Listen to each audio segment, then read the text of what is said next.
Hello and welcome to the seventh edition of Las Vegas Summer League Review. At this point, we are in danger of running longer than the actual Summer League, which I love. But we're back here again. I am joined by a wonderful group today to cover prospects from fringe guys all the way through top 5 picks. So everybody, how are you doing today? Introduce yourself, and thank you so much for taking the time. Yeah, hey, thanks for having me. I'm Alex Brown, HB Analytics on Twitter. Currently head of scouting at Advanced Pro Basketball. I'll be covering Trey Murphy. I'm Joseph Nation at JNA1 on Twitter. I do some minor consulting for AMR Agency as well as write draft stuff for thelooneyben.com. And I'll be covering DJ Carton.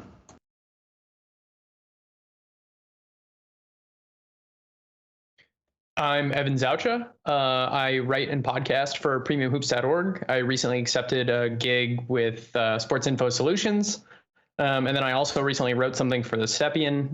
You can find me on Twitter at easy_hoops, and I will be talking about Scottie Barnes tonight. I'm Bryce Hendricks. I've been on stream a couple times, so really excited to be back. I podcast with the Upside Swings crew. I write for the Detroit Bad Boys and Roll Call Sports, and I'm going to be talking about Josh Primo of the San Antonio Spurs. So we have industry night, huh? That's what I'm seeing here. Again, never plan these things out, but that's the way it works, and I'm really excited for this to work. We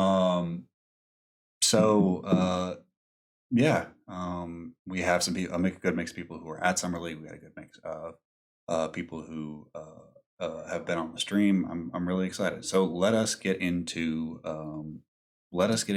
the first person, which is DJ Carton. So, Joseph, can you tell me about the areas of tension for DJ Carton? Sure, yeah. So the biggest thing and why I'm doing DJ Carton at all, even though he's a guy who he is on an Exhibit 10 and has absolutely zero chance to make a main roster because the Hornets roster is completely full, is that he was excellent on both ends of the court at just finding the little seams and schemes where you can cut into, or, you take one dribble this way, or, do just a little thing that gets the guy wide open, or, shuts off dribble, or those kinds of little things that, make a very big difference, even though they don't necessarily go in the box score. The second point, it's listed as battling versus wings, but realistically, he actually was battling competitively with centers when the Hornets' completely ridiculous summer league scheme ended up switching them onto him. This, despite the fact that he's 6'1". Now, he still lost those battles consistently because he's 6'1", but he was battling with them basically exactly as much as you could hope for someone his size. Third, there's the shooting projection. And the shooting projection, as we'll go through it, what I want to show is that he's not currently an effective shooter, but he is confident and his mechanics are stable such that it is conceivable that he will shoot more consistent with his Ohio State percentages than with his Marquette percentages. He showed a ton of savvy in the pick and roll, which is a huge thing in terms of okay, this is what he will solidly put on the court. Rather than just trying to find the seams and schemes. This is only real skill. And then finally, he's not yet quite there with finding passing windows. Some of the film that we'll show that basically there are times when he'll just take an extra dribble because he's not used to the NBA yet. You cut out a little for me. Can you wind back one sentence real quick? Okay, so passing windows. Basically, he'll often take one dribble too much or one dribble too little, and end up basically finding that the guy in front of him is more athletic than the guy at Marquette was. And this ends up with a lot of the times the ball getting deflected because basically it's because they get in front of him, they get big, and he has no way to get around them. So he's still developing his timing there, but once he gets those timings down, it should still be effective in general. So those are the 5 big things to look at as we're going through his film. Absolutely. Anybody have everybody who is in the gallery have any priors on DJ? Any takeaways that or any ideas of him that you had before we started the stream? I remember really liking his high school tape before his freshman year at Ohio State. I thought there was a real chance he could be kind of a surprise one and done. Of course, he battled sort of the mental health issues at OSU and then ended up transferring. But I really I was always impressed with how he ran a pick and roll. I think he's a pretty solid athlete. You saw that a lot back when I watched him in high school. So he was someone who I thought deserved a look. I didn't necessarily have him draftable, but I was also kind of impressed with how he played in summer league, and I'm excited to see Joseph break it down. And for scale, I also had him in 2A range coming into this as well. So for setting the priors, he performed about about where you would expect, and is about where you would expect, but that still doesn't mean it wasn't good and worth discussing. Yeah, I mean, he was a guy I loved in high school, a guy that I thought was still draftable after his rookie year. So I'm really excited to see. I got to see a bit of him at summer league, but the Hornets had so many interesting guys that it's difficult in a situation where there's so many cool prospects and so many prospects that this is a new evaluation setting, that it's hard to give guys who are in that two-way UDFA range where they may take an alternate route to get into the league maybe in a year or two, when you have Thor, you have Kai, Book Knight, there's LiAngelo Ball experience was happening, there was a lot, so let's run through this. So the first streamable here, basically, I think this one was largely just a matter of how he was pointing ahead. I think is why I originally pulled it. Yeah, because you'll actually see he points ahead, sees, okay, this space is going to come open. And then after, he spaces it incorrectly because he ends up kind of collapsing the floor for them. But once he does that, Thor drives, he actually just cuts through it to get, basically to bail out a bad play. There's a little bit of the grifting here, but most of it is just okay, the spacing is wrong, but he recognizes, okay, there's nowhere else to go here. I have to cut through the center, give him a dump off pass, and quickly grift because the shot clock is running out. I think we're actually hiding the shot clock currently accidentally just for whatever reason. But it's basically right that foul occurs with I think it's less than a second on the shot clock, because that was the only thing that was going to bail out that play. And practically speaking, with the Hornets offense, a lot of the times that was what had to happen. So this is kind of an example. Yeah. It is really cool to see him to be done in a scheme that really broke more often than not during summer league, because practically speaking, the Hornets had a lot of guys who, you're right, it was a new evaluation setting and didn't really know what they were quite doing yet. They'll get there eventually. That's not what they're there for. But practically speaking, there's a lot of standing around in the Hornets offense from summer league, and you'll see that through these clips. It got especially bad against the Kings because the Kings were probably the best defensive team at summer league. By the way, this was the most summer league basketball game possible. There's 700 sideline out of bounds in this game. Every trope that you could possibly have about summer league, not the very end when everybody's worn down, but just this is the most concentrated form of summer league basketball I think that you will find. So yeah, this one we have him pressing up. The actual defense here is cool. He gets the steal from it, but the big thing here is that it shows the being a beat late, right? So this pass, should have been very much a straightforward. Okay, you get it to Book Knight. You'll actually see when on this quick replay when Book Knight comes through. He actually points up for the lob. Carton takes an extra dribble right after that, and that's what puts him into Davion, causes the ball to get deflected out of bounds. So you'll see right here, Book Knight's going up. Davion's in place because he took the extra dribble, and it goes out of bounds. So that's kind of he has to get better at getting those reads immediately, but once he does, he'll be fine. I'm just rewinding it to line you up. Absolutely. But still, this is one of those things you can kind of recognize that, and most guards kind of learn to recognize those over time, just because it's only a matter of a little bit of timing that doesn't quite work the same as it did in college. Mm-hmm. So here,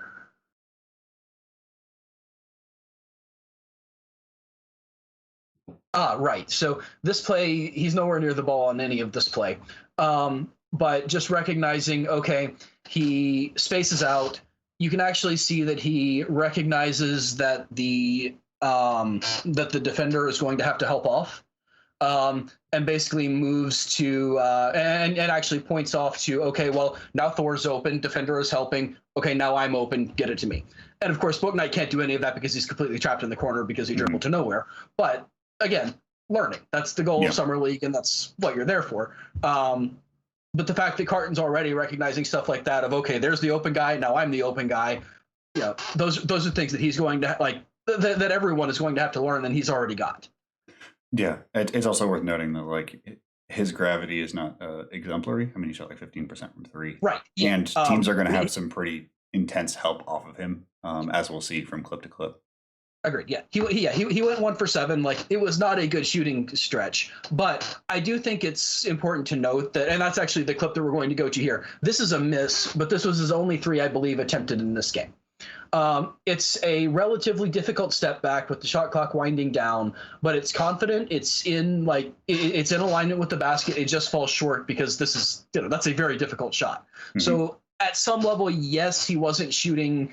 So on the crawler, I believe we have that he took something like 4.7 3-pointers per 40. That's like the 35th, 40th percentile of guards. But again, it's summer league, so most guys shoot more than they normally would.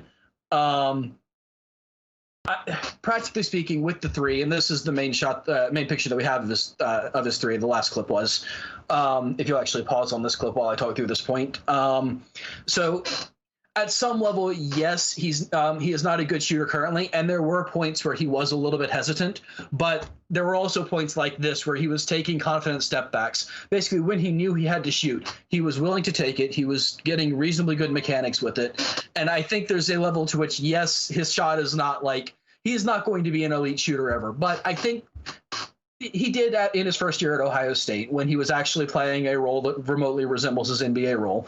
At Marquette, he basically didn't get to run the pick and roll despite being a pick and roll guard, which I don't understand. But regardless, at Ohio State, he shot 36% from 3. That seems like it's something that he could also do reasonably based on his mechanics at the NBA level, assuming a more reasonable shot diet. So I suspect that he got a fair bit of space, but at the same time, it's summer league, and even good shooters in summer league don't get because everyone is looking for their own. You don't see guys hit skips, easy skips often. There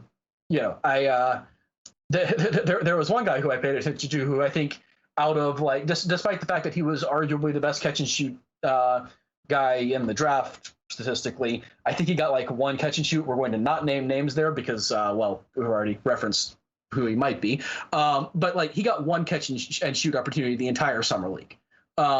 And this is a guy who you want to catch and shoot. That will probably be his role with the main team this year. And yet he just didn't ever get an opportunity to because everyone is generally looking for their own.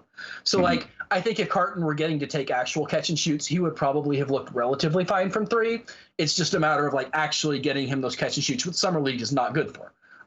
It's more to me, the recognition of, okay, here's where guys are coming open and I'm going to take this open shot when it does come to me. So yeah, there's not a huge amount of gravity there, but all he needs, it's sort of the Rondo thing where what he needs to do is knock down the open stuff and everything else will take care of the general production. Absolutely. You ready to run the next one? So we've got this one. The next one, I believe, actually was one of the only displays of his pick and roll craft in this game. So I believe Richards actually sets the screen too shallow, so it doesn't really get that much space, but he immediately goes, okay, he sees the tag, the high tag onto Richards as Richards is rolling, and goes, okay, that will spring the guy in the corner open. Not the corner, at the free throw line extended, open rather. Just instantly hits that. It ends up in a mid-range because of a okay closeout. Practically speaking, Kenny Williams should have shot this regardless, but it's still to stop it.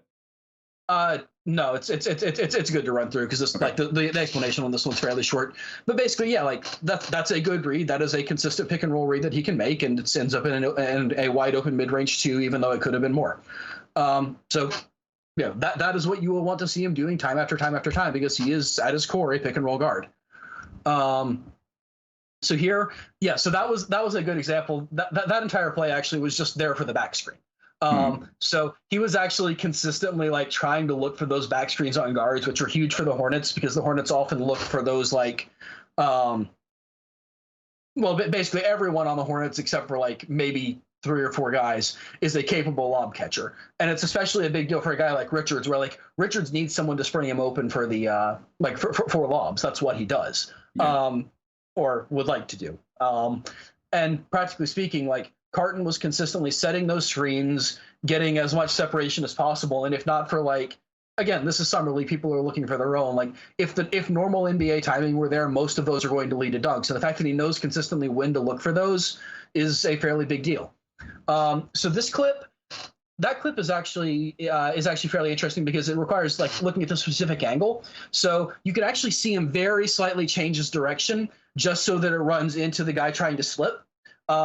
Creates an offensive foul out of absolutely nothing because basically just Carton ran straight into the guy. It's a really crafty thing that it's absolutely grifting by all definitions. But it's like it's an easy turnover just because he was aware of how the play was going to develop. So yeah. And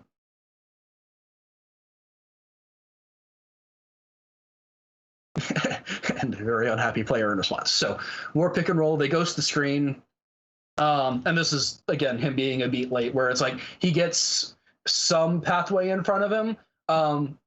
But then you see in this one, he actually needed one extra dribble because if he goes one extra short dribble right here, instead of picking it up, he can go, because he's a lefty, so he can wrap around and go under. Admittedly, it's Nick Richards for a corner 3, so it's not a huge threat. But practically speaking, Richards will try to shoot those probably, given the option. And he was going to make the pass anyway. It's just that the difference is trying to do the wraparound instead of trying to go straight up and through a guy who is much taller than him makes a big difference in terms of whether or not that pass actually gets completed. So again, it's just a matter of being one beat earlier, one beat late, and he will get those timings down. But for now, the timings are not there in terms of like he will often just barely miscount the number of dribbles required. Yeah.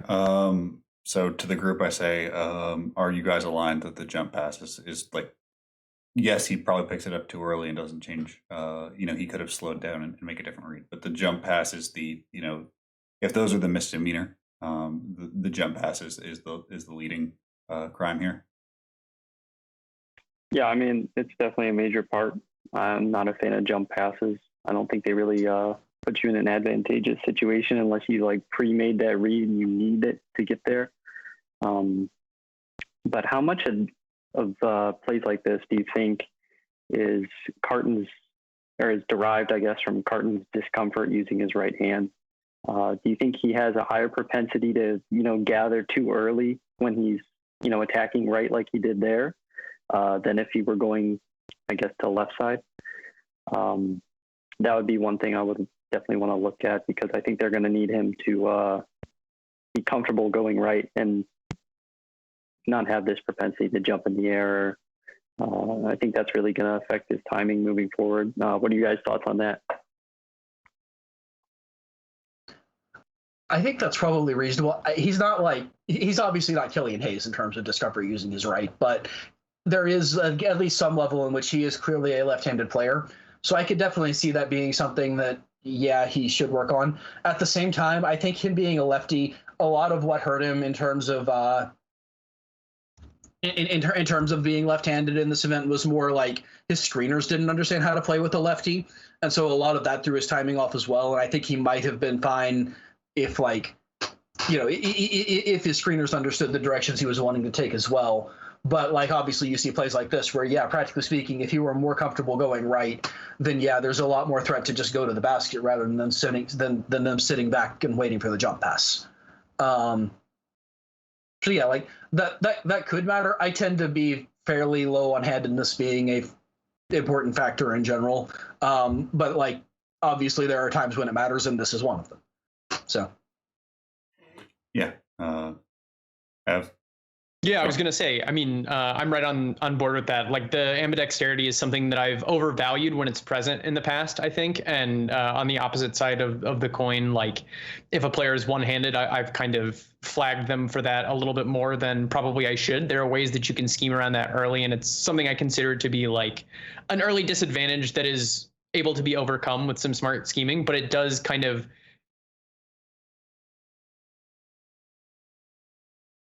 I lost you a little bit there. Anybody else? Maybe even get a contest and get a commit that's not there, open something up that's not there. And it doesn't work well for him, just like it doesn't work well for most players in general. Like I'm kind of the same page that the jump pass is not a tool that I like to see employed super often. And it's something that Derrick Rose used to do all the time, and it was very frustrating, I think. But the only player I think who I actually like to see jump passes from regularly is Tyrese Halliburton. And what he does with them is something that I don't think I've seen anybody else do before. So in general, that's something that I would like to see decrease. But like you guys have said, maybe with screeners that know how to play to his handedness or improvements in that weak hand, it won't be as much of an issue going forward. And that's something that I would generally buy. That's right. Jump passing is a crutch. You heard it here unilaterally. All right, let's move on.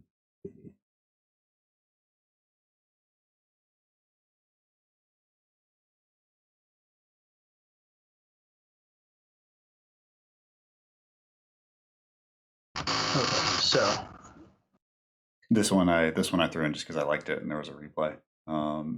Yeah. So I had actually listed this one. It's good touch. Practically speaking, a better defender probably would have shut off the spin towards his left. But yeah, it's that's kind of where I'm talking about, where there is some comfort going right. It's just not quite enough, but it's enough to where he can reliably get back to his left. And yeah, the touch there is good. I actually had this one. It's amusing. I actually had this one almost. Did I actually send that clip to you, or did you just say? Nope. I just grabbed it because I saw cool. the replay where you can really see how comfortable he is on the half spin. Like, it's not a full. You can just see it's a pivot with that right foot.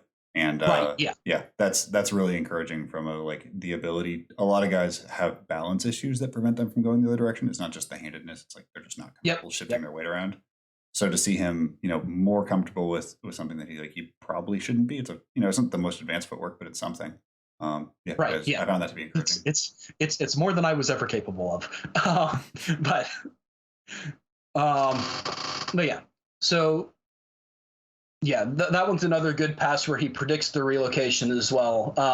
But also you can kind of see the issues with basically the screener's not really setting in the right place for a left-handed player.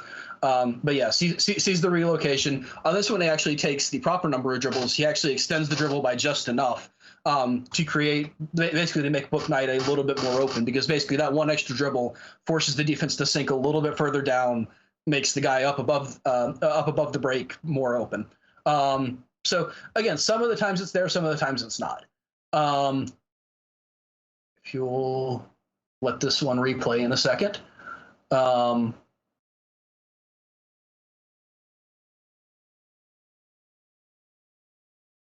Eyes up. He has a bit of a combo label, so seeing those early eyes is why I included here. Right. Yeah. Oh yeah. So this one, it was just pulled because he had he did have some trouble throughout summer league with digs like this, which is why the assist to turnover ratio is as high as it is because he other than the 1 beat too late stuff, he also just he if he didn't see it coming, because a lot of times there are things he sees coming and there are things that he doesn't, and the things that he saw coming he did a really good job with, and the things that he didn't, well, they impacted him disproportionately. So yeah, losing the handle on a super basic dig like that is not great for a point guard, but at the same time it's also understandable. So let's see. Oh right, his transition defense was actually surprisingly bad. That was one of those things that you don't really look at all that often, because half of the time most transition possessions are not meaningful. But on this one, you see this is a fairly straightforward 2-on-2 with a rim protector coming behind to help, and he just over collapses to the ball and leaves turns a 2-on-2 into a 1-on-0. And practically speaking, that probably won't happen when the regular season starts. But there were multiple times where he had issues in transition, which was surprising. But you also see stuff like him, pre-reading this one, he sees that, okay, there's no, there is a short rolling big who's not it's Namias Keita. So he isn't the greatest at, at the short roll. He didn't really do it much at Utah State, was much more of a low post guy. And so Keita is coming, has the ball, and basically just gets in front of him, forces him to make the decision. If Keita hadn't stopped there, that's probably a charge. But either way, like that decision is forced by the fact that Carton is so far ahead of that play defensively. And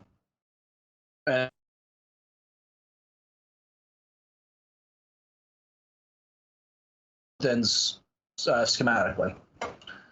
Oh yeah, so that one was so this one basically you see he's in the corner, manages to basically identify, okay, LiAngelo is going to get the ball here. I need to lift up.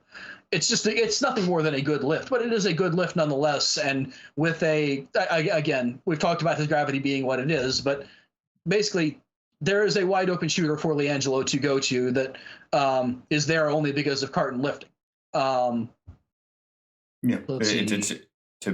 If you're going to be if you are a mediocre shooter, increasing your shot quality is a good way to bump that up. And while he doesn't get the ball in this particular possession, it's a sign that he's at least hunting cleaner shots. And so if people do help off, you have to take advantage of that by crafting your way into better looking threes, and then massaging the shot quality into being a better shooter.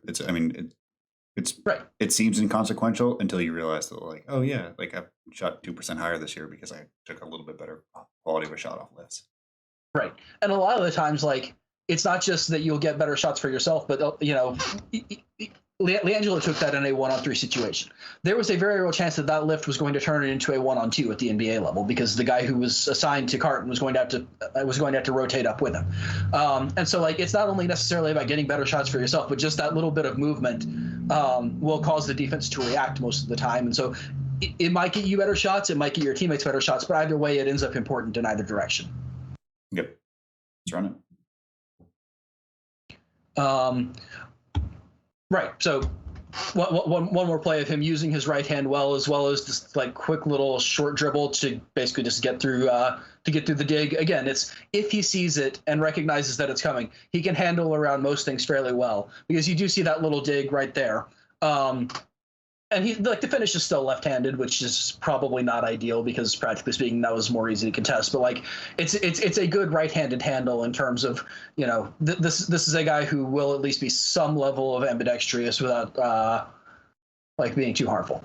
And I think this was actually the last clip I pulled. So this is end of game. You're absolutely scrambling, but it's another thing where he recognizes it and is just a beat late again. So ball gets deflected coming over from Richards because not a good pass, but yeah.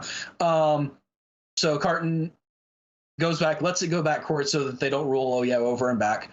Recognizes that Kulboka is open, has flashed open, but is a beat late, and so the defender is able to cover down and deflect it for basically the end of the game. So again, his timing is just a little bit late right now, but the recognition is good in terms of okay, here's where the open guy is coming from. There is a clear here's what action you run with him, and in general there's a lot of stuff to be optimistic about, to the extent that so throughout Summer League I was kind of mentally re-ranking, okay, here's how the guys did on the Hornets roster in terms of for right now, and there was a clear top three to me of Kulboka, Bouknight, and Carey in some order. I debated basically all three orders at different points in time. Carton was the clear fourth to me. And given that the three guys ahead of him are all guys who are rostered, and there are plenty of guys behind him who will also be rostered, that is an encouraging sign for the short run, especially as he goes through and gets a good solid G League season under his belt. He notably outplayed Brett Riller, which was complicated because Riller, his rookie year was not ideal developmentally, to say the least. I mean, you've hit on an important thing, which is for a guy who, has multiple development pathways. I kind of want to throw this to the group. What do you guys see as the best developmental situation for somebody like Carton, who's had, a somewhat lost season in his first year at Ohio State? I would say basically a freshman year as a sophomore at Marquette, and now could be in a G League circumstance that's going to be bumping maybe Thor up and down, maybe Kai up and down. Would it be better for him to, just not, instead of thinking about contracts, what is the best situation? Is it trying to go somewhere where he will have as many reps as possible? Is it going somewhere where he will trying to stick with one particular team that will mold him into an image. How do you guys handle guards that can have multiple development pathways in terms of position, in terms of archetype? Just love to hear, the general group's thoughts. For me, what I want to see with Carton, excuse me. I want to see him in the G League because I think the G is pretty, close to the NBA athletically, even if it's not close to the NBA like skill wise. And I think him having time to develop with NBA caliber athletes will help him develop at his playmaking long term. So I think I do like that development context. I don't love that it's the Hornets G League where we're almost certainly going to see, especially a guy like Thor, spend a lot of time down there, probably get the bulk of the developmental bandwidth from the coaching staff. And then, Kai's probably going to be up and down. I think there's a chance even Book Knight is up and down. Like I think, I would love him to be in a more stable context, but I prefer him in the G League to like overseas because I want to see him develop with NBA caliber athletes and sort of be forced to be the playmaker on the floor pretty much at all times. So I like that context quite a bit. Yeah, I kind of agree with that. And specifically, like we talked about how I think sometimes Carton's timing is a little bit off, that he's still kind of adapting to the pace of play. I think getting him as many reps as possible in an NBA-like pace and an NBA-like context is going to be really important for kind of buffering him slowly as he gets used to the pace of play. And he can, he has bailout skills that are useful, like the finding the seams bit I think was really insightful.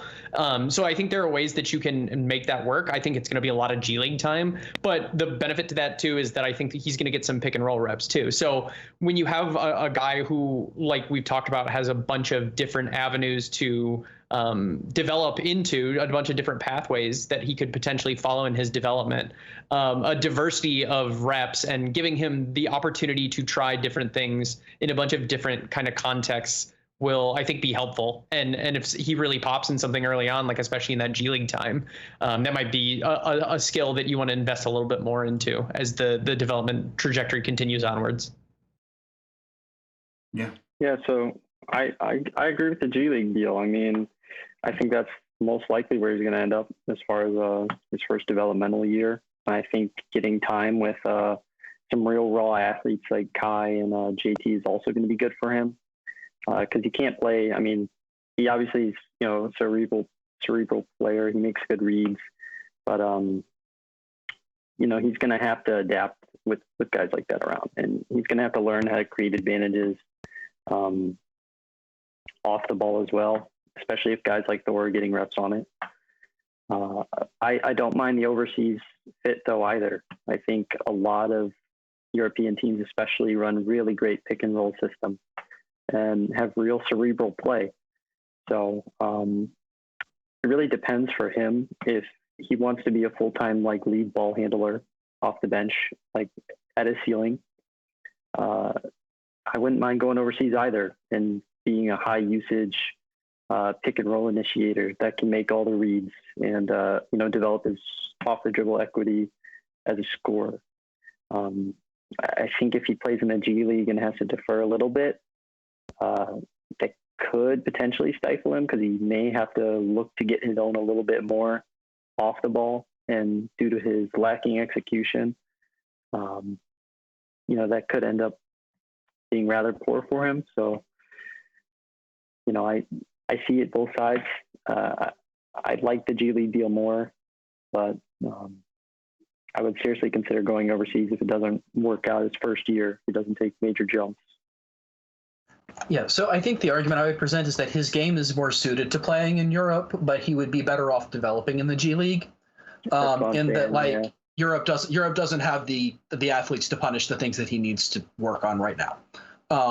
And yes, they'll make him shoot a little more, which would probably help a little, but the G League is okay, these are the closest to NBA athletes you can get. So let's, go there, try and work on your problems against the better athletes who are able to mess up your timing, and then go with that. As for the question of it being Charlotte's G League team specifically, my general perspective is that yes, Charlotte's G League team, like ignoring the fact that they're going to send Thor and Kai up and down, and also Scottie Lewis and also Arnoldus Kuboka and even Book Knight to some degree. It's not going to be a stable situation in the first place, but also like the Storm have been like historically very, very bad in terms of like, okay, they have all of this talent. Why are they still like losing all of these games? Because the Hornets have used the G League team excessively in recent years and haven't really had much to show for it, to the point where like 2 years ago they were the single worst G League team. Last year I think they were like third from the bottom in the G League bubble. So they're very much like not in a place where like if you want to win games, obviously, but it's the G League, so you're not too focused on that.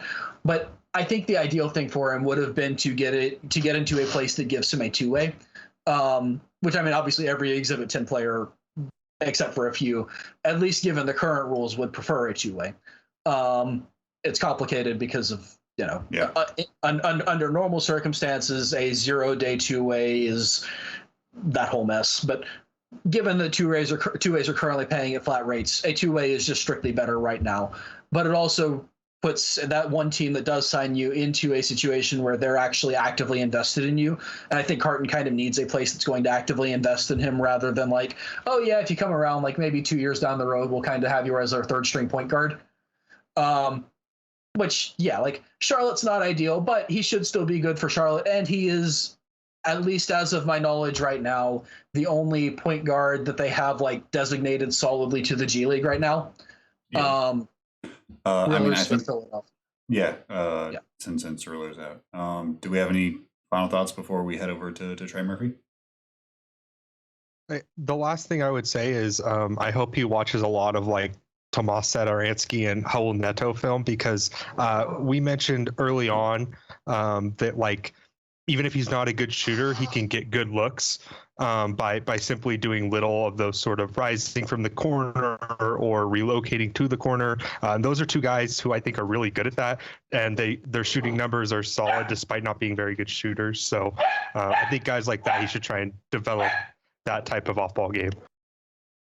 Yeah, I mean this is going to be a development process I'm very excited to watch. I feel like I'm going to watch way more G League this year than any other year. All right. Shall we slide over to Trey Murphy? Sure. Yeah. So main areas I want to focus on with Murphy, evaluating him in the summer league context, is it's more oriented around creation. We know what he can do. We know he can shoot at a very high level. We know he can defend very well, even though pack line kind of masks guys a little bit. So what I was most curious to see with him was, what's his assertiveness going to look like with getting, kind of off the dribble creation and, getting the 1 to 2 dribble pull-ups. Is he going to be able to make passes off of that? Is he going to be able to create advantages?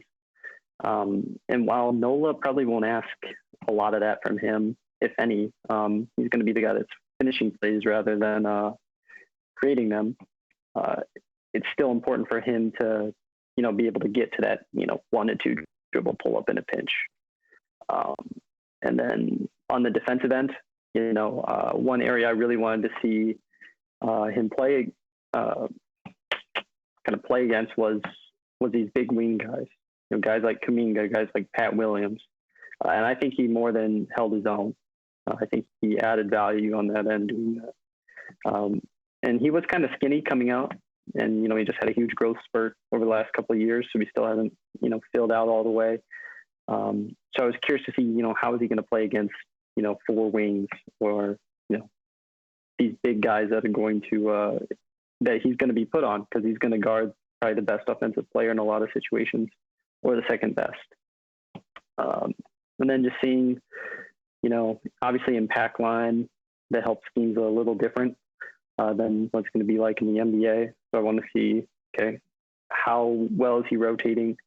How quickly is he recognizing stuff, getting to his spots on defense, making plays at the nail, etc. That probably covers it for Murphy. Yeah, I mean that that first point and those third points are the ones that I was most interested in. I mean, he took them at like 11 off the dribble jumpers total at Virginia. Yeah. Which is like, it's just not enough of a sample because like one Virginia just runs such an offense, or runs an offense in such a specific way that it does like neuter those unless you're one of the like point guards that they've had historically, which is allowed to take off the dribble deep threes. And then the third one is like, the scheme works so well that you don't really have to do insane closeouts. There's never moments where defenders are put like under extraordinarily stress because the scheme soaks it up. So it's not that like I feel like when you say like the scheme masks guys, like you're 100% right, but that isn't a negative thing. It's just it's hard to understand what is the content of what they can do and what is the context of what is being done for them. Well said. Yeah. All right, you ready to get into it? Sure. Yeah, let's go for it.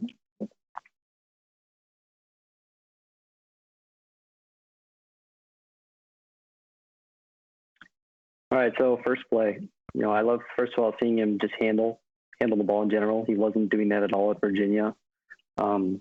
And one thing I was watching for is, okay, what's his assertiveness going to be like going downhill?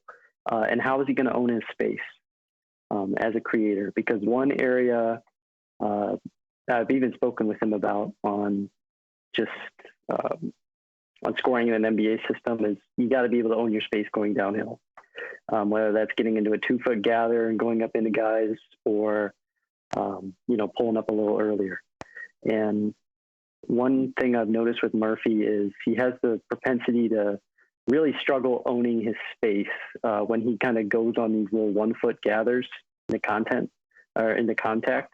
And this is Derek Alston he's going up against as a help side player. So it's not like, he shouldn't be able to move him out of the way physically. They're roughly the same size. But in general, I just like seeing him attack the left, take it all the way to the rim and just, play through it and finish it. Because Virginia didn't ask him to, create off the dribble or make any, plays for himself like that. Yeah. And then, so second clip, I just wanted to add, just to remind you, he is a zone buster. And we saw it against Syracuse and a couple other teams. And I think it's very interesting schematically when you have guys like Zion and Kyra Lewis on the same team.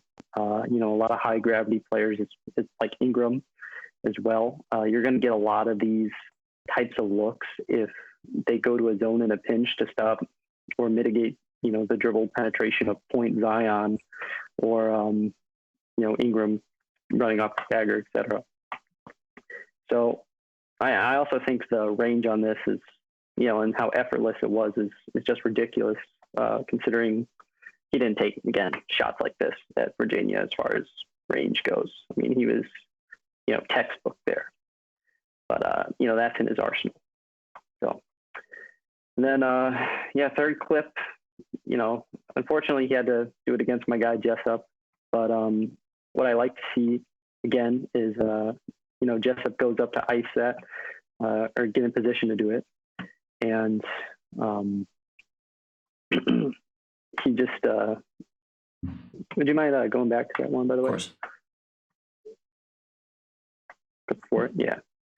So I just like the comfort, in attacking that, kind of early ice setup is getting that one dribble pull up. That is something I wanted to see from him. And, I'm glad it's developing a little bit. It looked confident, et cetera. The clip against Kyle Guy, I'm sure there's a little bit of just, okay, I'm going to go in, ISO on my Virginia connection here, but I like that he's able to punish the dig, the stunt. He's not going to be able to go all the way to the rim. He didn't sell his move a whole lot, but I like that he was able to make a play for somebody else as soon as Kuminga moved over. Because punishing those is going to be key if you're going to get any on-dribble reps in the NBA. What do you think about this, by the way, P? I was curious if you're going to put him on the ball in any situation, would you send a stunt at him Would you let him just go at like in an ISO situation schematically? How would you handle that as a coach? I mean, to me, this is an unnecessary dig from Kuminga. I agree. Like, this is already, like, he is not pulling this. I'm sorry. Whatever level of shooter he is, this is already pretty locked up. And it does, like, I think that that is a shot I would have liked him to take any of these out of the handle. Like, any of these would be nice pulls. And instead of just like a 5-move combination to attack, to go into where there's double help. I think that, like, I would much rather. I mean, this isn't the best of his aggressiveness off the dribble games. I thought that the Cavs game is probably like the best example of this. But this is still a very much developing skill, and I would like to see I don't want to say a dribble limit imposed, but like if it takes him more than 2, just like take a sidestep and pull it in this setting. I don't think he should be creating off of more than 2 dribbles. In my opinion. What do you guys think? You have so much closeout gravity on him. I mean, you're going to be able to get a 1-2 dribble pull-up solo, all day. And if you can get that in ISO situations in a pinch, I mean, try it. I mean, that's what Summer League's for. But I do like that he can punish defenders, even if they are doing it unnecessarily. So that was the one takeaway I kind of had from this clip. But, great point on the pull-up. I think you should definitely do that going forward. Group thoughts on what you've seen so far from him off the dribble, this particular clip where he doesn't create a ton of separation but takes a lot of moves. Where are we at? Well, with Kuminga specifically, like, I think that the dig itself is fine, but he mispositions just a little bit too far in, such that the pass is created. Because I think the specific thing, like you're thinking with a guy like Murphy, is that this guy is someone whose handle can be disrupted, right? And practically speaking, if he's like if he's anchoring where he currently is, like where his feet currently are, rather than taking the extra step, he can still probably disrupt the dribble just as much without sacrificing the wide open corner 3. Either way, it's not good defense from Kuminga, but it's something where I think he could have still had a justification to it in terms of like, okay, this is a guy who can be disrupted. But in terms of a dribble limit, so one of the few notes that I had on Murphy's handle from UVA is that it's primarily what he has are complex moves executed rarely, was the phrasing I used. So like my leaning is that I would let him take longer dribbles in a summer league setting specifically so that you can let him learn how to use those complex moves more strategically, right? Because basically like 1 or 2 dribbles, he could pull up with that, but also like if he can take a 4th or 5th dribble and get to the rim off of it because he can execute those complex moves, I think that's worth like trying to develop in a meaningless setting like this. Yeah, to kind of follow up on that. Oh, sorry, didn't mean to cut you off. No, go for it, man. I was just going to say to kind of follow up on that, like I think in general, the guys that you see who can pull off those complex kind of dribble moves, but don't generally know either how to sell them or how to combine them or both, are guys who have worked on the technical skills, the aspects of ball handling in like empty gym situations or in drills, but not as much in game-like situations. And so I personally like that he's been given kind of extended opportunity to create a little bit on ball, to do a little bit of something with his handle, and he gets the stunt here and makes the right decision, it shows good process for me. But giving him the opportunity is, like, especially in a low stakes environment like this that is still game-like, is something I see as valuable, even just to see, what you have, or in a developmental sense, give him the opportunity to mess around with it. And maybe he has some kind of eureka moment about how to combine those moves in the future, or at least a bigger backlog of kind of how the combinations he's done before have worked or not worked. So I was pretty actually happy with the amount of on-ball creation opportunity he had in Summer League. Yeah. I totally agree with pretty much everything you just said, man. And while I do think a lot of this on-ball stuff is going to look like those 1 to 2 dribble pull-ups, like the one against Jessup earlier, the fact that he's been given a leash to try this in Summer League just, it's good for his development, because he didn't have any of that at Virginia.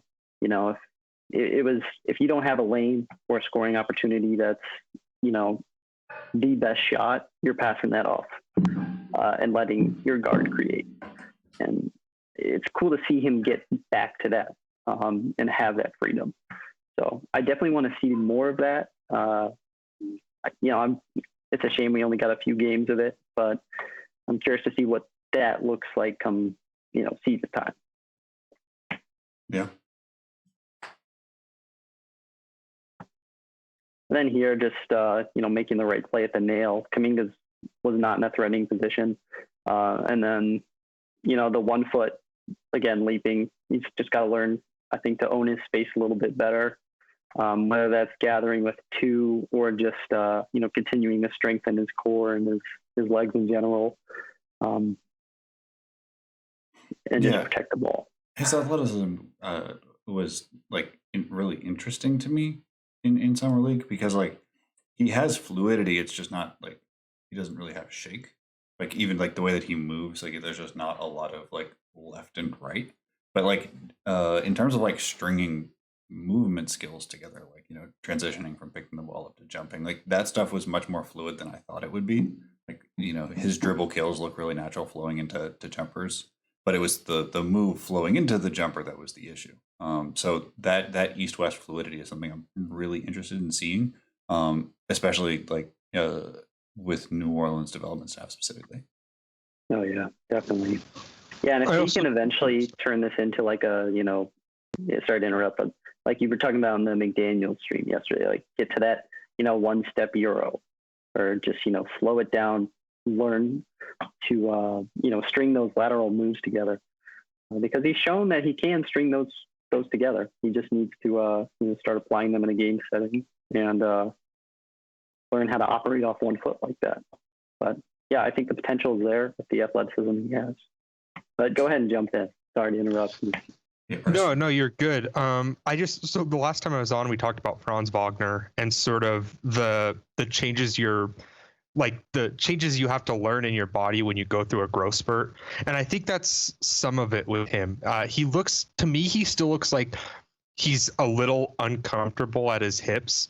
Like they're just maybe higher than they used to be or something like that. I'm not a biomechanics expert, but that's what it looks like to me. Even on that dribble series he was trying to put Kyle Guy under with, it's he looked really upright and he was kind of trying to move left and right, but he couldn't really figure it out. And it's not that he can't sit down. It's not that he can't move left and right. It's like he doesn't know exactly where to lead his body yet at sort of being new to his size. So I feel like that probably plays a part into why he looks inconsistent as an athlete. It's not that he doesn't have those movement skills. It's just he hasn't learned how to maximize them yet in sort of this new body he kind of woke up with one day, Yeah, dude grew 5 inches and coming from high school to to his junior year of college. That's a huge change. That opens up a world of new possibilities for you as a player.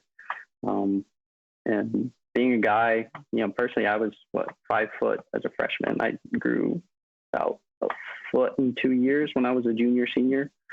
And it takes a long time to adapt your body. And again, with NOLA's development staff and their training program, I'm very curious to see where they end up taking him by the time he's, up for extension, because I think the potential for him as an athlete is still very high.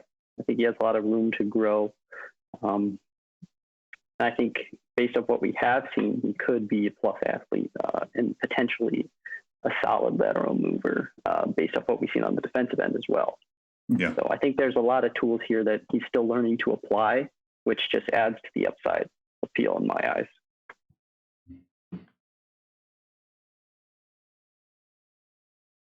And then here, just Corey McLaughlin, he just, telegraphs that pass, and Murphy's watching his eyes. And, you can't make plays like that in the NBA if you're, Ja'Cory, but just making the right reads at the nail and understanding how to, generate events is something he's gonna do at the next level. It's just part of his game, and I like the event generation he had. He had that 1.7 steal to turnover ratio. He's going to create events for you defensively. And then just this was, I think, probably the only example of how we're going to see him used in any kind of like on-ball actions, or like close to on-ball actions in his rookie year. You know, a lot of times he's going to be just finishing plays off punishing stunts or digs, and being the kick-out guy and the catch-and-shoot guy. But this is an example of the action you can run him in. And, you know, his shot, it didn't fall. You know, the mechanics were a little, I mean, they kind of differed a little bit from what he typically does with Kuminga's closeout. But I just like how he's used in these situations. I think getting creative with him as a pick-and-pop guy is going to be key to finding an easy way to implement him early on to their offense. I just love a moonball shooter. I feel like we haven't had a moonball shooter in a minute. You can just tell how much power he's generating from that elbow. It's fun to get variety. I feel like we have more line drive guys these days, especially at his size. So just to get somebody who really just throws that thing up there. Oh yeah, and we saw that in a different game on one of his pull-ups. I mean, he shot it above the camera. It just barely rimmed off. So I mean, he has a moonshot, but it works. So you can't. I have no problem with it. It's just I like, just generally speaking, you know, having different styles of shooters. I think helps make sure that the developers and people who work in training don't think of shooting as a hegemonic skill. So to have guys who are successful shooting at a lower angle, and then dudes who are able to shoot a really soft ball, but throwing it halfway to the ceiling comfortably and with range is I think like both good for the game, if we're just like speaking broadly, and just really fun, because man, when you hit like, there is something that is extraordinarily painful when a moonball shooter hits a big three, because that thing is up there forever. Your heart's in your throat. Like, those ones stick with you. Robert Ory's threes, I swear to God, big Dirk Nowitzki threes just like do legitimately hurt more. I don't have an explanation for it. It hangs longer. You remember the moment longer. This is fine. I wish you. It gives you more time to get an offensive rebound too. I mean, get in position. Different angles though. I mean, this is fine. Yeah. I just wish he could hold that first step. That is the one that I am caught up on over and over again. Is that like that first step he goes negative. He doesn't. You can see that when the keeper happens, that right foot moves. Yeah, sorry if I'm doing this over and over again, but you can see that his first reaction is inside. And that negative step sliding is going to kill you. It gives the corner. The corner gives a foul opportunity. Again, in the NBA, this is a foul every single time, unless the help side's perfect, especially in New Orleans, where they have some struggles with defensive rotations. Yeah. The fact that he recovers, or at least, serviceably recovers for summer league, is a good sign still, even though he had that negative step. I think, again, that just attributes to the movement skills that we're going to have to unlock, that New Orleans is going to have to unlock with Murphy, especially if he wants to be a guy that's going to be on some of the best wings. He's going to have to slide to the rim with, near perfect footwork. He's going to switch. So you're going to want to see improvements there. And I think that's, a reasonable expectation for him. And this was one of his best just on-ball defensive possessions against Kuminga. I mean, I have a clip later where Kuminga kind of suns him, but here he suns Kuminga. And, I mean, this is what I see as like a more natural cover. Like exactly defending guards on keepers is sort of like what I would not like him to do. We had we talked about Najee on a previous stream and talked about how like New Orleans has options at guard defender. It's still a question mark on who you actually put on like smaller guards, but like it would be really important to me to keep Trey Murphy off small guards as much as possible.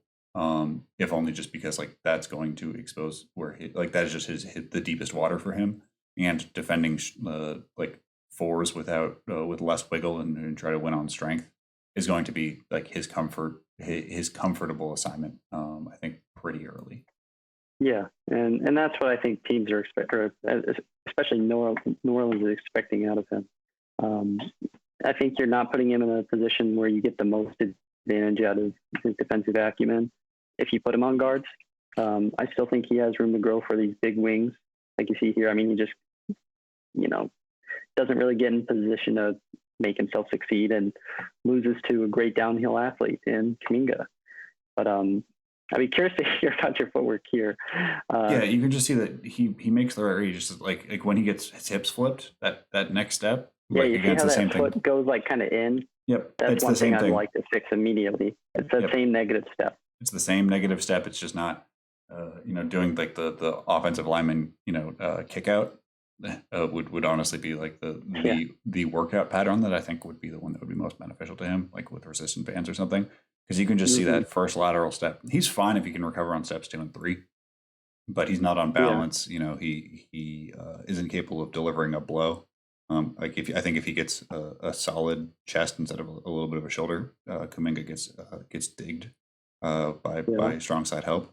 And other people can, feel free if you have a different take on this one. But that negative step is something that is, I think, consistent in his play and something that teams will be able to target by putting him in triangle actions where you get a little bit of disguise to try to get a downhill switch. Yeah, and it's got to be an improvement day one for him. I had somebody. Was somebody about to jump in? Oh yeah, I was just like, I wanted to ask you guys, like, do you worry he's relying a bit too much on his length right now? I feel like so there were 3 plays you showed where he did create the event. He had that dig at the nail, and then he interrupted that pass at the nail, and then of course that chase down on Kyle Guy. And I feel like all of those, he was not only was the footwork wonky on a couple of them, but also I feel like he was a little non-committal, and he kind of got bailed out by just being longer than his summer league competition is sort of ready for.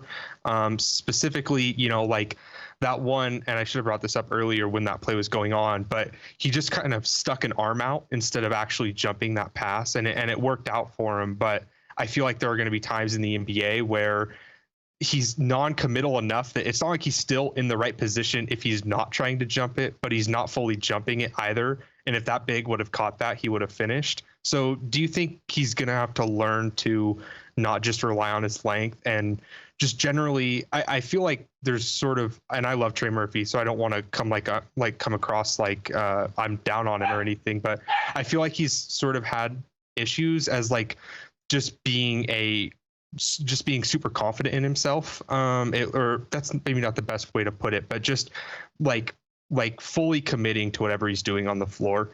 And I feel like there's been a couple of those moments here, and I think that's something he's going to have to work out. I just kind of want to get your guys' take on that. Like, am I completely off, or do you kind of see a little bit of that too? Well, Takes one. 2 things I want to say about that. One, I think part of that is just summer league team defense. It's not going to be as polished. Guys aren't going to commit as hard. The other thing I want to say is, he's coming from a pack line scheme, and before that, he wasn't a huge defender at Rice. So he's still learning how to play NBA help defense, and that's why I really wanted to see kind of, okay, what does he look like against NBA athletes, and with a closer speed to the NBA game. He's going from probably the slowest pace offense or slowest pace team to, the pace of the NBA. So he doesn't have the same masking system to help him on being non-committal, as you said. Knowing kind of, talking with him and knowing kind of who he is and what coaches think of him, the mental side is there for being committed to defense. I mean, he's going to give his all, and he's going to do what he can to fit the scheme. Yeah. So I'm not too worried about that end. I think it's more just early stages of adapting to the pace of the game from playing from a slow-paced environment like Virginia. I think I have the same read that you do in terms of like this being content. I think I might just be I might be a little lower on it, because to me he seems like a guy who's handling the off ball much better. Like he's ranging more. We saw Moses last time, who was like, Moses is wired ultra conservatively on defense. He under helps. He's like really committed to staying packed in, and we see with Murphy that he's ranging much more, but on ball, it seems like he is very mentally used to having three bodies in the paint pushing to help. So I think that I would be more confident in the off-ball growth out of a Virginia scheme. But on ball, I think there are like significant attackable areas early. Not that this affects like the long-term ceiling, but I think that it is going to be a much more of an adjustment as we go forward. Not just because it's a summer league basketball, but just like that seems to be where the scheme was maybe covering up a touch for him, especially on switches. How is your read on the content versus context of his defensive feel at this point? Yeah, I mean, I think you guys hit on it. I think a lot of the early adjustment is going to be getting used to a different pace of play and also getting used to not having as much kind of help around him. And just the spaces that he has to defend in being larger, because, I mean, this is a translating thing for basically everybody who makes the step up to the NBA. But the spacing is better generally, especially, at the NBA level, as opposed to the teams that Virginia is used to playing against. So it's going to take some time, but I would say I'm kind of with PD on this. Like, I think there are attackable areas that will make the earlier stages of that transition maybe a little bit more difficult, but the tools are there. Like, I think he generally makes the right reads. There's going to be some calibration for sure, but I'm encouraged by what I've seen so far, especially given that, playing in that kind of pack line, there's a lot of adaptation that has to happen between that and the NBA level. So far so good, but definitely there are going to be some growing pains early on that it's not always going to look great.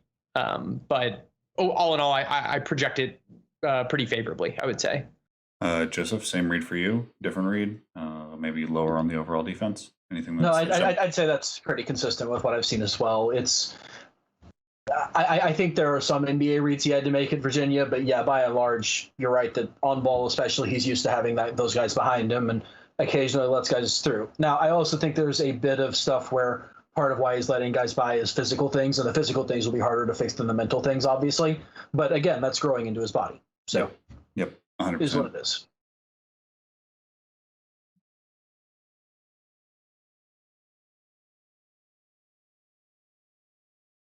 So just an example of Murphy's playmaking, again, kind of Ja'Cory is out of position. And I know this wasn't his 7 assist game, but one area where I didn't get to see a whole lot of Murphy of it, Virginia was just, making plays with the ball in his hands for teammates. And even though it's a pretty basic read, just kind of showing that guard background and executing on it, and looking off to the corner initially, just a good sign as far as being a guy that can, move the ball unselfishly and continue to capitalize off advantages without necessarily having to create them himself. Oh, is this just a miscommunicated switch on this week's side? Like what? Yeah. Okay. Yeah, I was trying to understand what Ja'Cory's doing. Murphy, Ja'Cory's not even looking at Murphy dives. But he's right on time. Murphy is, as far as just making the right pass. I mean, it's not a complicated pass by any means, but just again, executing off advantages. This is a more complicated pass. Getting that live dribble right-handed hook pass. Again, initiating pick and roll a little bit. Didn't really have something going downhill, but he occupied the big enough to where he got a pick and pop look. Mm-hmm. Again, didn't quite land in the pocket, but still serviceable for a guy who's probably not going to be asked to initiate offense.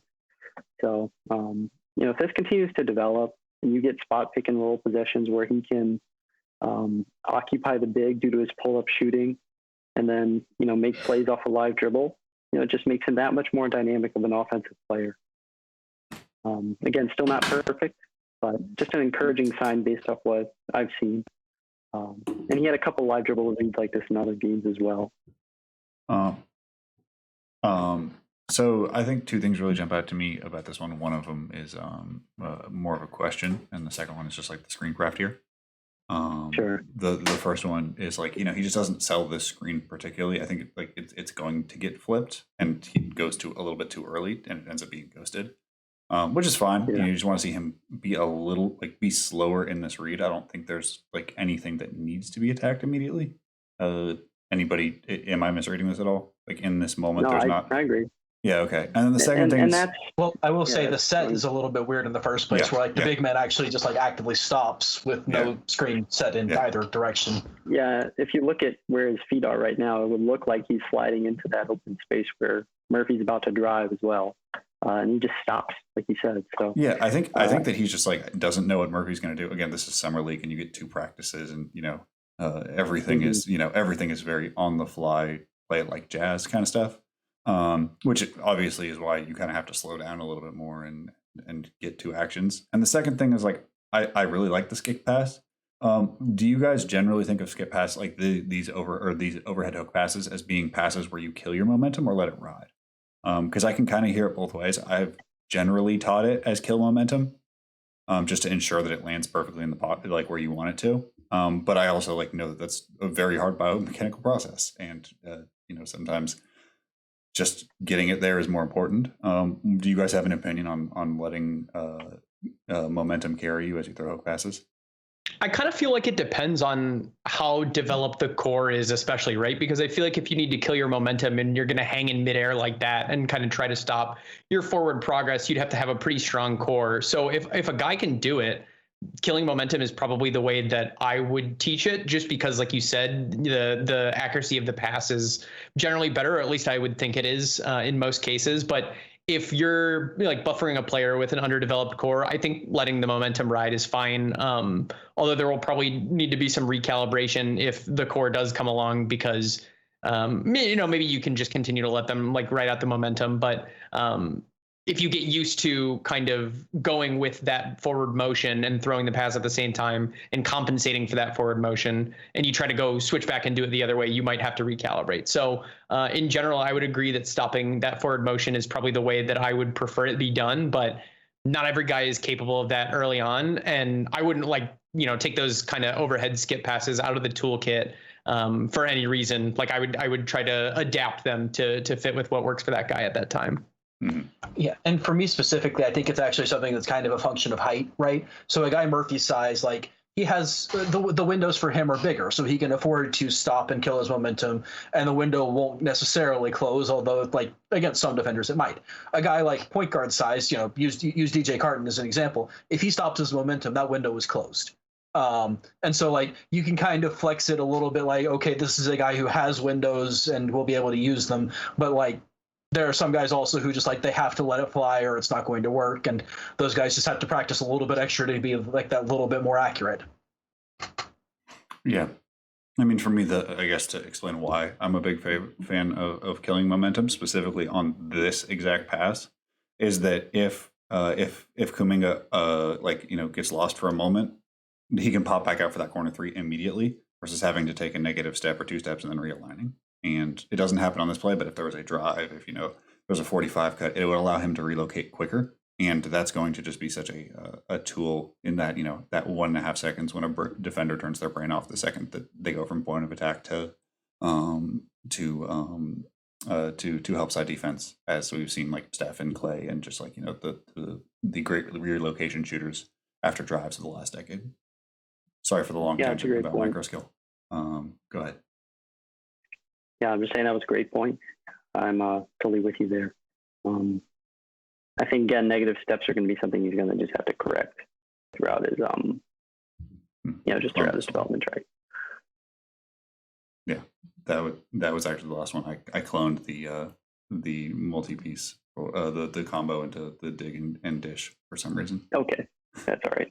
No worries. Okay, so thoughts on Murphy? Seeing him in a wildly different context. I'm not sure we will get. I mean, like EJ Onu was obviously in a different context from lower levels jumping to NBA, but from a I don't want to say vibes basis, but like the everybody on a string, we play a certain way every possession. Being well scripted at Virginia, to the very loose structure of summer league, maybe one of the most notable contextual differences of anybody in this draft class. I mean, even like Alperen Sengun, I would say is less of an adjustment stylistically than what we just saw from Murphy.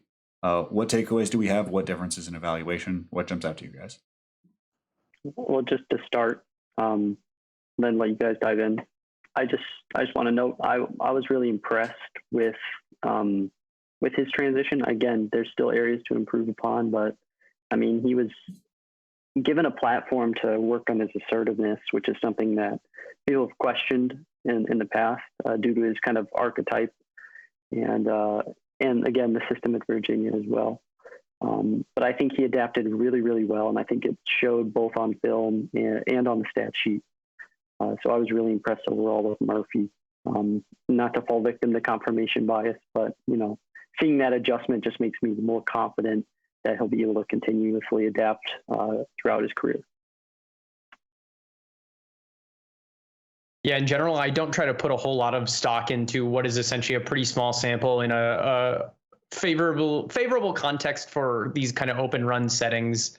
But like you guys talked about, like the step away from kind of what was his role and what was the way he played, which was, PD, you've talked about it before, kind of almost like a different a spin on or a variation on like Academy Brain a little bit, like just getting out of conditioned patterns.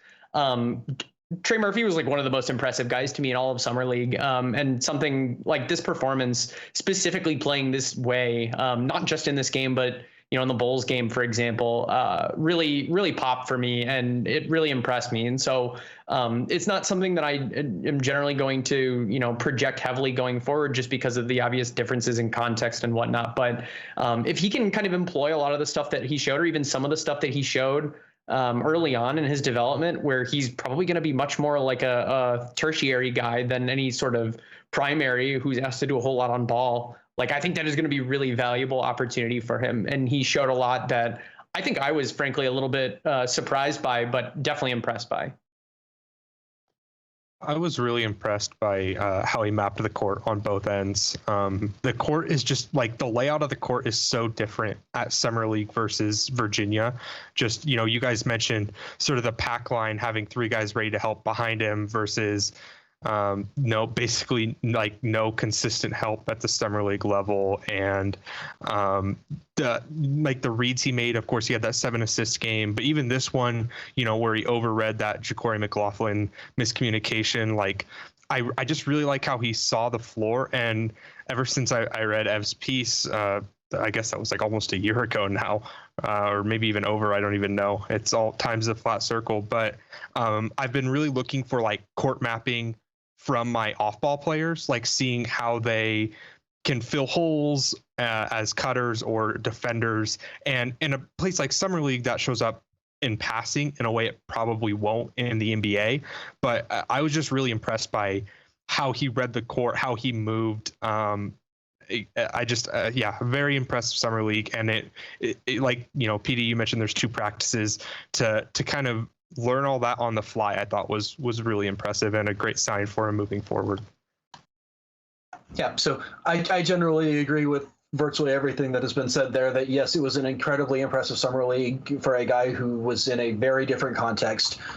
So I'm going to kind of reverse course a little bit and talk about one of the things that I was a little bit surprised by, in that a lot of the things that he did at Virginia, one of his best skills was that he was an excellent cutter.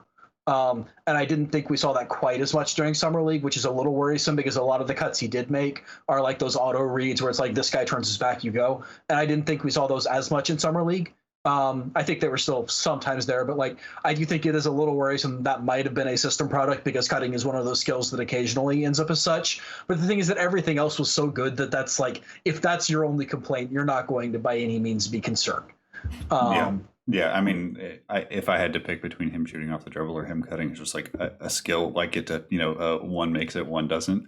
Oh boy, would I take the shooting off the dribble. And that's not to say that your point isn't valid. It's just like, I don't think the cutting utility matters as much if he's willing to be shot versatile. I think one of my biggest hesitances with him is that shot versatility is not a thing that like I assume works for everybody. And we didn't see like the full bag. I mean, he wasn't doing Tyrese Maxey stuff where he's taking like wrong way hang dribble sidestep threes, which I would, by the way, love to see from him next year when he's at Summer League.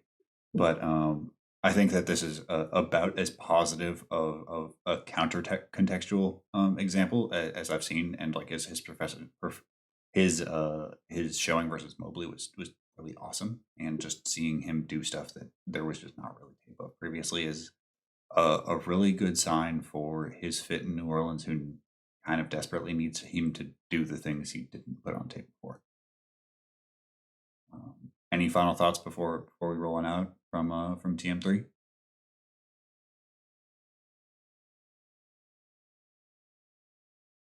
Alrighty, that was awesome. Sorry, let me flip the screens. Put a new crawler in. Alrighty, we are up with one Joshua Primo. So, what are the 5 things to talk about the youngest player at Summer League? So I was really excited. So I DM'd PD and was like, hey, I'll take whoever you want me to take. I'd love to come back on. He told me Primo. And I got very excited because I didn't watch a single Primo Summer League game. So I actually kind of got to do this the way I would without the benefit of hindsight. Like, what are the 5 things I'm actually looking for before watching this game? So with my priors from Josh Primo, I thought I'd really like to see him, run a solid pick and roll. It doesn't have to be super flashy. I don't really care how it ends in a make or a miss, but does he have the handle? Does he have sort of the little things that could maybe show some promise of pick and roll craft in the future? Does he create havoc defensively, whether it be on ball with steals or jumping passing lanes, whatever it may be? Is he kind of a guy who you want to play off ball? Or I mentioned the third one is sort of the point of attack, screen navigation. Like, where do you want to play him defensively? Where is he most suited? Where you can get the most value out of him? His sort of east-west burst is a big part of that as well, whether that be creating space or moving defensively. And then sort of his flexibility development. I've always thought like he kind of was a little stiff. Josh Primo is so interesting because he went 12th overall, which was a shock to many. I didn't hate the pick, but he's not sort of your prototypical like youngest player in the draft, like high pick, someone read PD's piece on pre-drafting type thing. Because he's not this elite athlete who's really raw. He's just sort of a moldable piece of clay because he is passable at a lot of things and super young, and you're sort of betting on his upside that way rather than, oh, this is an elite athlete, or oh, he's super young and he's unpolished, but he has really interesting like handle flashes or whatever it may be. He's not really a flash guy. He's more of he did a lot of things well, and you're betting on that plus age to equal upside. So I kind of wanted to see these things from him and maybe try and get a better sense for what that upside looks like, because I feel like right now it's maybe a little nebulous. Yeah, that's the thing that I've hit on the most, is that like he is one of the few guys in this draft that I don't necessarily have a firm idea of like what the top 5 outcomes look like. Not because like, I don't think there's a universe where he's good, it's just that like it's really difficult to understand what the likeliest outcomes of goodness are for him and how he's going to be developed in this really key rookie contract where, he did kind of get picked a year early. I don't think that, Alabama necessarily thought they were only getting 1 year of him, and that as such, there was a broader developmental plan for him. And so the Spurs have kind of inherited that second college year that many were assuming. And I'm excited to see how they develop him in basically every other prospect that we've talked about. There's like really clear, there's a really clear roadmap to them reaching, 70, 80, 90th percentile. And I think with Primo, because so much of it is still in those early stages of establishing what he is truly as a prospect, this was the most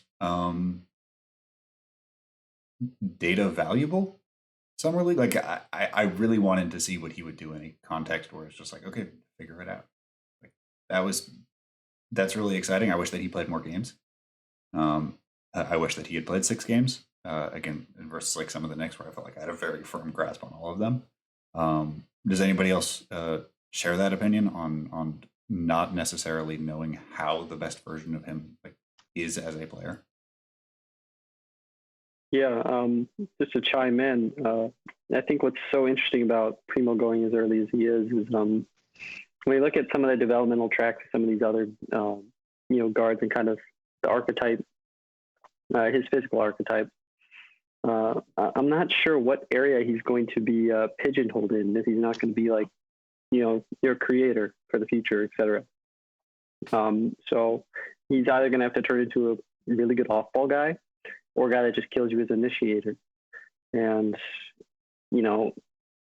with the skills he has now, I don't see the end result. And I don't think a lot of guys, see it either.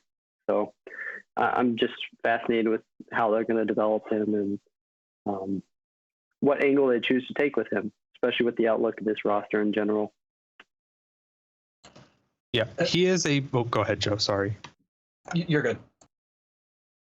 He's a ball of clay in like the most pure sense, I think. I think of the other sort of moldable players in this class. I think Kai Jones, I think Zaire Williams, but even those guys, I'm like, I know what their 95 percentile outcome is. Josh Primo, is his 95 percentile outcome like, less crafty Shai Gilgeous-Alexander? Is it, I don't even mean like I don't in terms know. of like, to me, it's not like what does that player look like? I mean, like, what do those possessions look like? How does it start? How does it finish? Like, I think that, and how do you get there? Like, this is the roadmap is the question for me. I think that like you can talk about what is art, what like comps he has physically, but like I just don't know like what is the best 5-man lineup to put him with. I don't have that answer right now. Because I don't know. I don't know how that plugs into where you're going because I kind of don't. I don't have enough information to know where we're going just based on the year that he had and his like really quick rise from being like a mid-major guy to Alabama. Yeah, for sure. It reminds me a bit of when I was evaluating Zaire Smith. I was just like, that is a great pull. That was my other question was going to be, when was the last time we had a prospect like this who had 3 back-to-back years of like huge level ups as a prospect to the point that they went from kind of unknown to an NBA player in a 3-year window. And Zaire is truly a pull. I mean, for guards, is there anybody that comes to mind?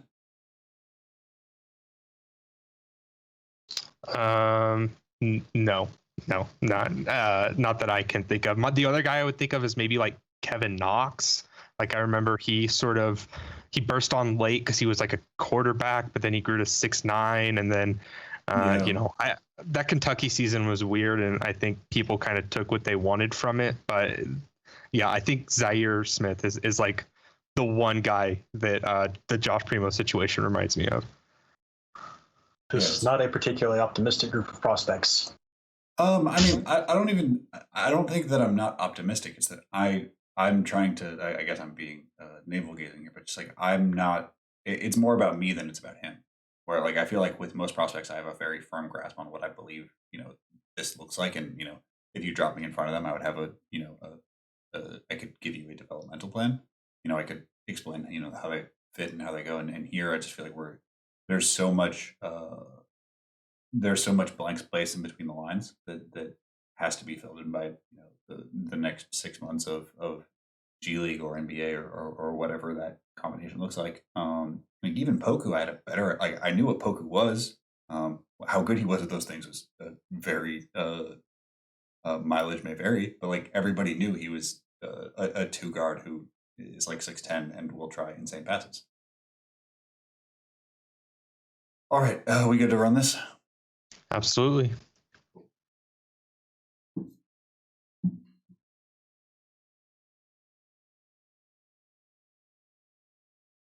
So this first play, it's another example of the thing we talk about that we don't like, which is he has to jump to make this pass. I don't hate it because he's clearly jumping, trying to create an angle to get to the big, and then he changes his mind halfway through. So at least he doesn't force a bad pass. But this is part of my worry. It's that he's impatient here. Maybe he needs to back it out. Maybe he needs to slow it down. It results in a good shot, and I believe an assist. It goes in. But I don't love that he has to jump to create this space. He's not blowing by the big here. He's not like really running this pick and roll, it's almost like he's trying to get out of it really quickly.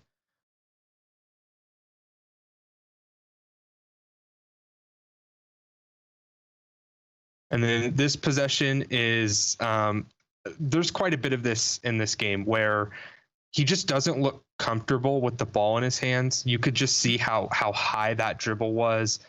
He was guarded by a variety of guys, but for a lot of this game, he was guarded by McKinley Wright, who is quite a bit smaller than him, and really got into that loose handle. And you could just tell it made him uncomfortable. I believe this is Nathan Knight, Nathan Knight looked really good in this game, and he's the type of guy who you hope can be a switch big. So it's not awful that he can't beat him, but it does worry me.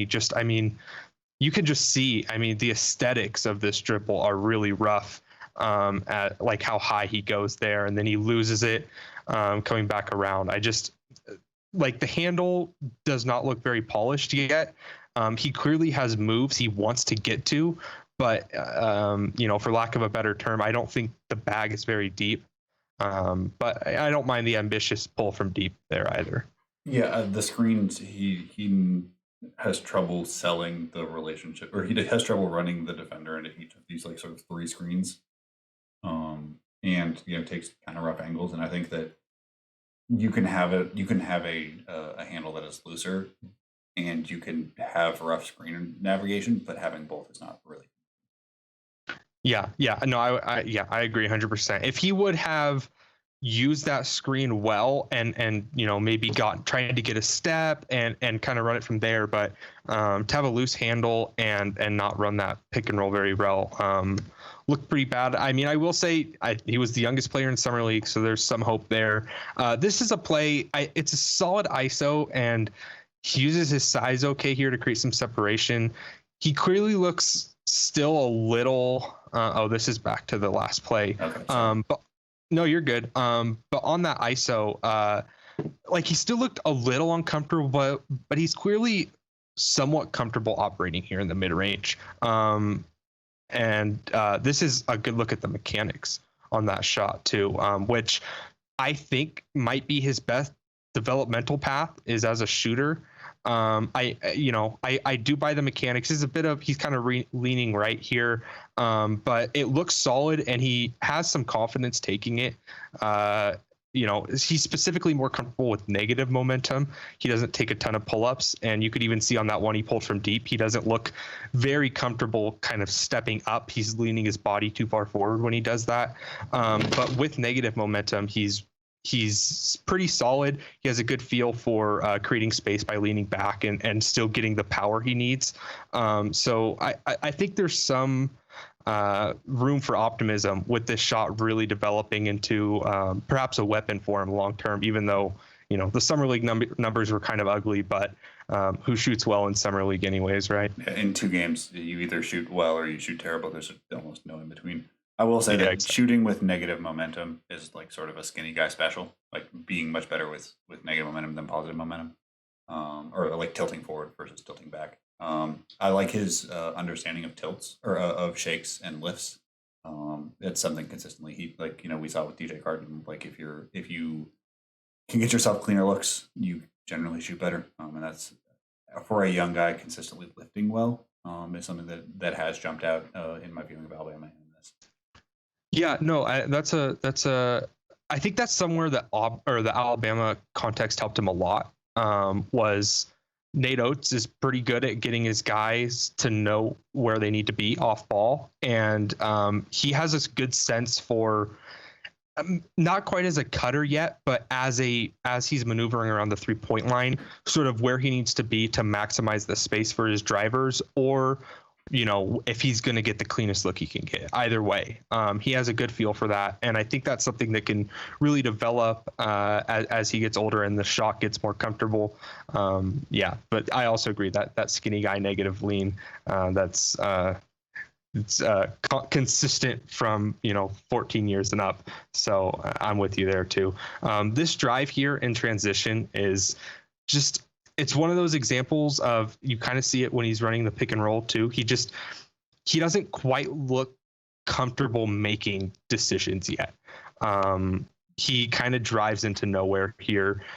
There wasn't really an advantage. I like him trying to hit a hole, but he probably would have been better off trying to cross back over and see if he could draw London Perantes down into the lane to either kick out to Devin Vassell, or if he can't, then beat Brian Bowen that way. But he drives into three guys here without a plan. He has to throw up a no-hoper, and it doesn't work out. And that's something, he's super young. Like, he's going to develop, because I think he does have solid feel for how to move around the court. But I was not encouraged by his on-ball decision-making really at all. And you saw that as a passer and when he was trying to score for himself. I think that I would love to see him borrow out of like BJ and Jalen Green's skinny guy playbook of like just recognizing there are bad situations and learning to retreat dribble as hard as possible. This again, we see another early dribble kill. Diggs' susceptibility has been a real theme of guys. Like when you phrase that, Diggs' susceptibility comes out really often when people are pushing the envelope, putting themselves in situations that probably aren't as repped out and where they don't know the court mapping as intensely. And that often manifests first as early dribble kills. And I would have just loved to take one more, take an extra dribble and just be like, oh, this is bad, and hit reverse. That would have been a really encouraging play, and maybe this trailer gets wide open because of it. I don't think the idea itself is flawed, just the lack of alternate options if it doesn't work is pretty clear. You're recognizing that if I don't get a foul call or a layup, like something bad is going to happen on this possession. Yeah, no, I agree. There's a world where this play works out really well, but this was not it. And I don't think he made the right decision with what he was doing. Even I'm with you where if he could learn that like hard sort of retreat dribble, that would be nice. But he just wasn't there. This is a good example of sort of what he can do well defensively. Even though he does get blown by a little bit, but I don't hate this closeout. I wish he didn't step that front foot there, but I think that's something he can learn. And then he is quick, and he makes, that's a tough shot that McKinley Wright hits, that he allows that penetration, but I think there's some promise there, especially once he learns how to kind of use his length. I think he's primarily going to end up being a guard defender. I don't hate the recovery here, though, and I think that's a solid contest. Rotation wasn't really forced. It just, McKinley hits that shot, and sometimes you're going to get beat, and that wasn't the cleanest closeout in the world. But I think in that defensive possession, there's some promise there. So I think that was sort of an interesting kind of good with the bad defensive possession for him. Joseph, what do you make of this closeout, or like the closeout plus the initial dribble? Because I think there's two different things happening here. What are you making of this?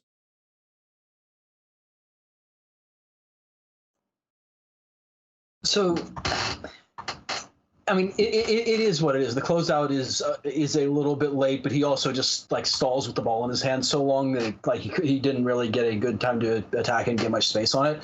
So like I think that basically Primo needs to just like immediately put this on the floor rather than pulling the ball into his triple threat and then going, because like he knew that he didn't have time for the shot and basically just and ended up with less space off the dribble. It's still like he does a good job of getting around it, but like it could have been a much easier play than it was even with that.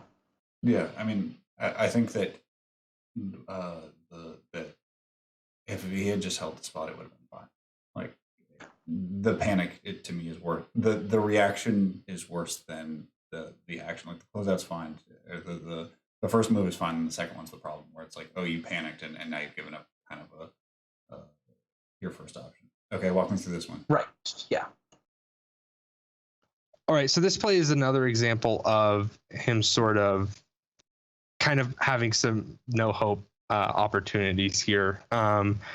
He can't, he gets hard beat off this screen, so he tries to reverse it, and he just gets beat. He misses. I want to say that's Wieskamp as a cutter, because he was kind of impatient with it, and he kicks it out, and it ends up it being a turnover that's not his turnover, or I guess it wasn't a turnover, it was a foul. But this is another one of those where it's like he clearly has he clearly has so much work to do as a pick and roll operator that I'm really interested to see if he's going to get those reps at all. The Spurs are like full of players I want to see get pick and roll reps. I mean, obviously, DeJounte Murray is my guy. I want him to be a superstar someday. So obviously him, Derek White, I think deserves some pick and roll reps. I'd love to see Devin Vassell get pick and roll reps. So I'm going to be interested to see, like, is he going to get those in the G League? I'm guessing so. The Spurs have not been shy about putting rookies down there, Keldon, Sumonich, guys like that. I'm guessing that'll be Primo, and I hope they just. It's going to look bad at moments, and you're just going to have to let him run there a little bit because I think he's clearly not he doesn't see this the floor on this pick and roll well, and he's kind of decision making moment to moment. He's cut off, so he spins, and then the driver comes to help, so he kills his dribble, and he's not patient, so he doesn't see the cutter, and he just kicks it out for basically a reset possession with half the shot clock run down. So it's little things like that. He's going to have to grow as a player, and he has plenty of time to do that. But I'll be interested to see where the sort of Spurs developmental bandwidth goes with him, if that is him running a pick and roll, or if they're going to try and develop him more as a purely off-ball guard. So, I mean, to me, this is the most positive offensive play we've seen other than the shooting. I do actually like how he the spin, the footwork on it is he doesn't get quite enough power generation, but like it's the right move for how forward the guard is. And look at it, like he does get 3 rotations. Like he gets a dig, he gets a rotation here, and he gets a rotation here. My worry is that like he's not reading both of these guys. It seems like he's only reading the one. And while he gets 2, he picks up. Like again, this isn't the worst decision considering there's 4 and a half guys in the paint. And if he waits a half second instead of jumping, if he just like if he holds either of these dudes accountable to being a in between, like they have their man and the ball. If you made them pick, you probably get help over, and like he would stay still, and like because he still thinks that his man is in the corner, and it would have been a layup. So like to me, he's almost processing this right. It's just that he's not. He's still focused on the first defender. He's not at the point where he's comfortable enough to get to layers 2 and 3. So to me, and Alec, I would love to hear your thoughts on whether I'm being too rosy on this one. But to me, this is like encouraging of like, okay, I get what you're trying to do here. And like maybe it's just the seasoning of doing this over and over again. Is that how you see the processing on this one? I definitely think there's some encouragement here. Specifically, you mentioned he made the right decision. Bryce, could I get Alex's thoughts on this real quick? Oh yeah, sorry. Oh. Yeah, no worries, man.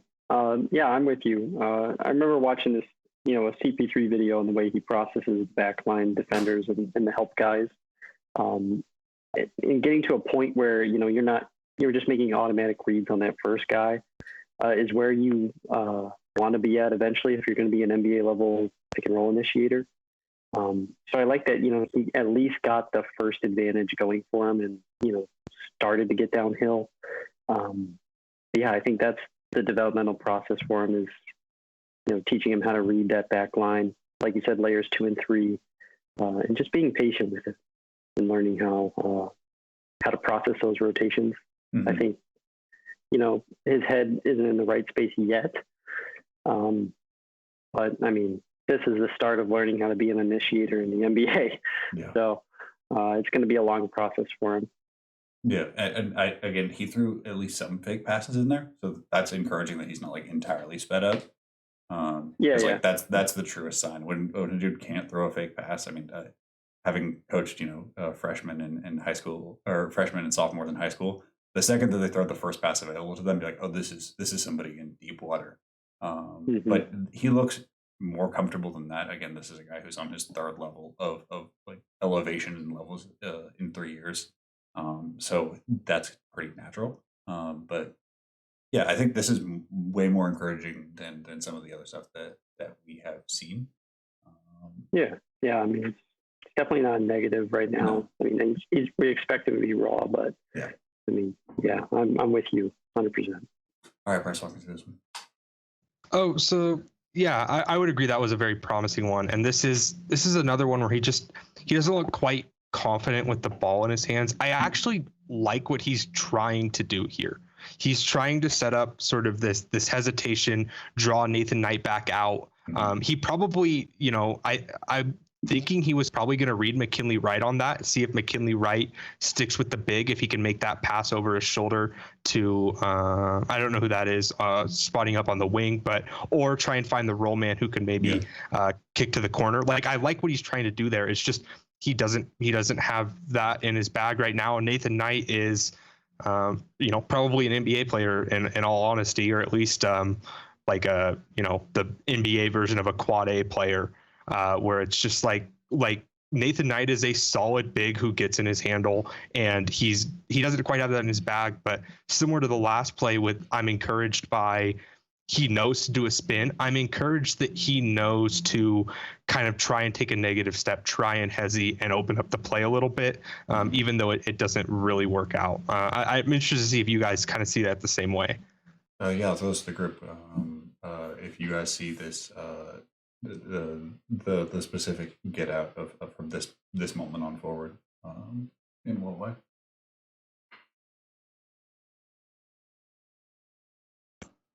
I'm not seeing as clearly the.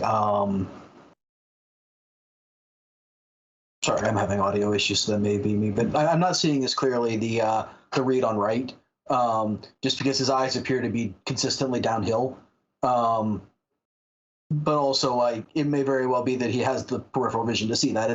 It's always difficult to judge, like, okay, unless they're looking directly at Wright, can they read that? And for right now, with where his handle is, it also does make sense that he has to keep focused on Knight because, practically speaking, well, we see what happens. Yeah, I mean, to me, the thing is, like, the intention here is correct in terms of an escape dribble. The problem is that instead of moving towards the end in the NBA, he moves more towards the referee. So he moves sideways and not like he's not drawing the big. Like, the big doesn't have to walk past the level of the screen. So, like, yeah, it's a little bit of a show. So force the show to show even harder by retreating out and get two defenders to guard you. Instead, he moves closer, so the big doesn't even have to be as mobile. And I think that's the mistake. And I think he's preparing to throw some sort of hook pass. Like, that's how I'm reading his body. It's like this is going to go over the top somewhere. I don't know if he, like, to me it looks like it would have been open, the roller, for a hook pass, but this is the right read executed wrongly, in terms of, like, how to respond to the situation, and encouraging in that way. Just need to have the execution of punishing the big for having the temerity to crawl to the level or higher to the screen.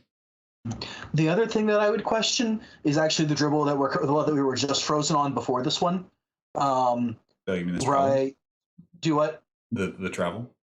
Well, yeah, but also the basically he doesn't. He stops his momentum right here on this dribble, when he sees that Knight is below the screen still.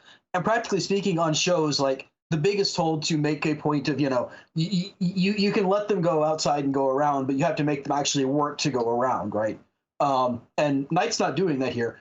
If Primo doesn't, like, stall on his dribble and instead, like, continues going, like, in some direction forward with it, he's got an isolation on a big man who has nothing to do, and practically speaking, the guard is trailing.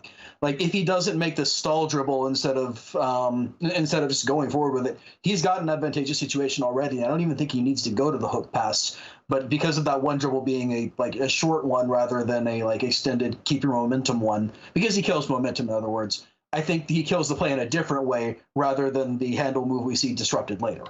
Yeah.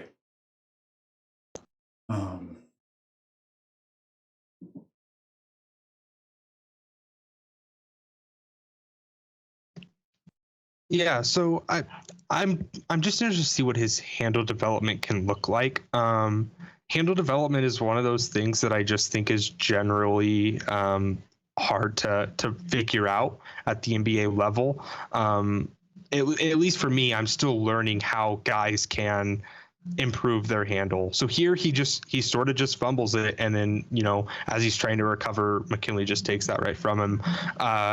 Again, I sort of like what he's trying to do here. He just doesn't have it in his bag to do it, and I wonder, like, I think that's the question with Primo is, can he learn to tighten this up, or is he always going to have too loose of a handle to be a comfortable pick and roll player? And I don't feel like I'm like confident saying one way or the other. I would say that the entirety of his projection sort of hangs on that, because I think he is a solid decision maker. I think he is a okay passer, but he just doesn't have the handle to get where he sees he can go. It's almost like me playing rec league. It's like, oh, I see a hole there, but I can't dribble down there. And I think I'm really interested to track whether or not he can tighten things up and really fix that and take advantage of how I think he sees the floor well. But I couldn't tell you, PD, you'd probably be more qualified, and Joseph and probably everyone here as well would be more qualified to tell me if you think his handle is the type that can be properly improved. I don't think the flexibility looks bad. I don't think the decision making with the handle is bad. It's not like Trey Mann, where Trey Mann has this crazy good handle, but he has no idea what to do with it sometimes. I think he's making the right decision with the ball. It's like he doesn't have the dexterity to do it, and he doesn't have the reps in the past that to tighten that against real defense. So do you think that's something you would project to get better and get fixed, or do you see that as at least somewhat something that's always going to hinder him?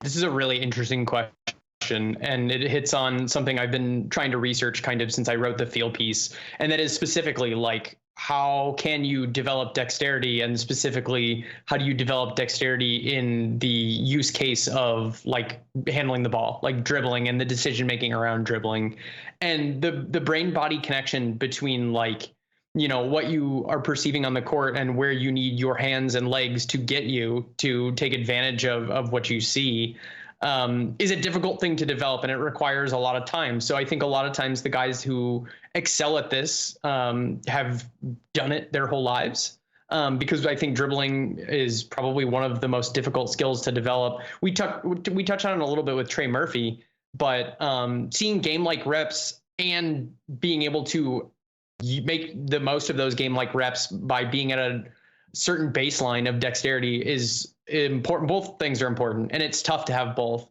Now, I do think kind of the vision of Primo's development of taking him, as the youngest player in this draft, is going to be investing in the idea that if you give a guy the rope to rep it out, and you build a player development kind of strategy around improving that handle. I think that if you ask the Spurs, my guess is that they would say that they believe it can be developed. And there was somebody in the chat who said like they see him as a point guard, he's going to get reps. I think that's probably the right move if you want to get the kind of the most value out of this pick. Now, whether you see him as a primary in the future or not, I think it matters. But the benefit to this is that the reps that he's going to get, like on ball, being able to make these decisions, like being able to couple that like perception and that action, especially with like the decisions of what to do with his dribble and what happens after he makes that decision, they're going to be valuable for him, even if he ends up in kind of like a secondary or tertiary role. So now I don't think it's necessarily going to contribute to winning. So it remains to be seen whether those reps are in the G League first and foremost, which is probably what I would do. But that is the theory of the vision behind the Josh Primo lotto pick at like this young age, at least in my perception. And so how it's going to be a really, really interesting kind of one of the biggest things I'm tracking from this draft is like how this goes, because this is I mean, obviously it's a sample size of one, but it's a potential proof of concept for like, how early do you need to start and what kind of plan do you have to put in place to develop a primary ball handler who has never been a primary before? To your question about how possible handle development is, I mean, I think that when we think of handle development, we're actually like talking about like 6 or 7 different issues. Like clearly his hip height is a problem. His ability to sink into moves is a problem. There are some flexibility issues, but the one issue that he doesn't really have is what you talked about, which is perception action coupling. He's generally hitting the right moves. He's just not capable of like executing them, either because of the issues we talked about or dexterity. I mean, in terms of possibility, it's not really talked about because there's not like metrics behind it. Like it's hard to say like this person developed this much in his handle year over year. You have to use proxies. But of my lifetime, the most impressive, or I would say like the furthest development I've ever seen of somebody's handle, and that's Paul George's drill. Like Paul George went from being like a mediocre high school dribbler to having one of maybe the nicest handle for his size outside of KD in the world. And that's not only like truly insane, it's probably something we don't think about broadly when we think about handle developments in the same way that we think about like Kawhi's shooting development, because it's just so much easier to track. It's also, it being easy to track makes it easier to talk about. So, I mean, there is precedent. I mean, obviously we don't want to hunt black swans, but if we can plot out a history of guys, and we're obviously starting to do this with guys like Primo and just tracking guys earlier and having a better understanding of how players historically have developed, we can start to plot out what areas of handle are more developable, whether it's dexterity, whether it's perception action, which is like the issue with Deuce, with the issue with Trey Man, or stuff like lowering hips, adding explosiveness. I think that it's fascinating, and I think that it's not just fascinating like how the Spurs go, but from how we view development broadly and how we adapt going forward. Yeah, no, I'm with you 100%. I would also point to it's been a little different, but I've actually Spurs teammate DeJounte Murray. I've been impressed by, like, his handle has always been good, but I've been impressed by how he's sort of started to learn that perception action coupling you talk about. I think he's gotten better at what Primo is good at. I think PG is sort of, obviously he is the black swan, but he's sort of the guy you're hoping Primo watches. I think PG has similar flexibility issues, and especially like both have high hips, especially Fresno State. I mean, like that dude was extraordinarily skinny with extraordinarily high hips.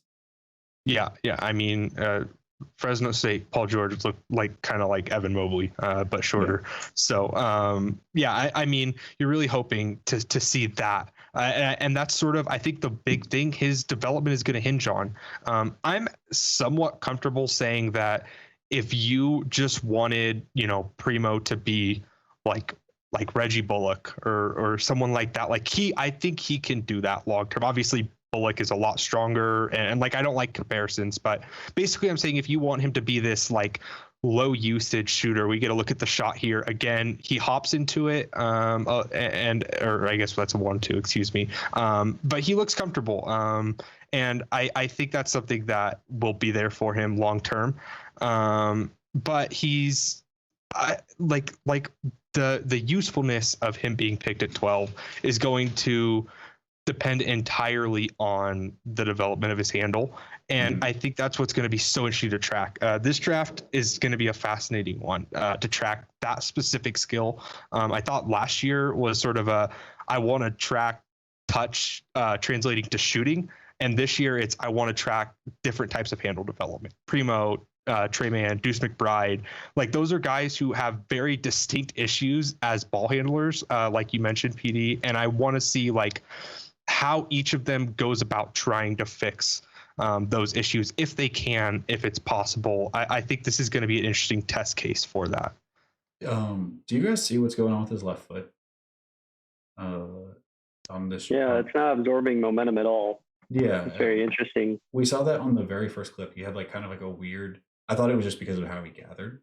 There was sort of like a weird left hip impingement. Like his ankle is not, so his left foot is not being supported fully by his ankle. And now that I've like, this is legitimately the perfect angle for evaluating this particular area, but it is really interesting to see that it almost slides a little bit. Yeah. Too.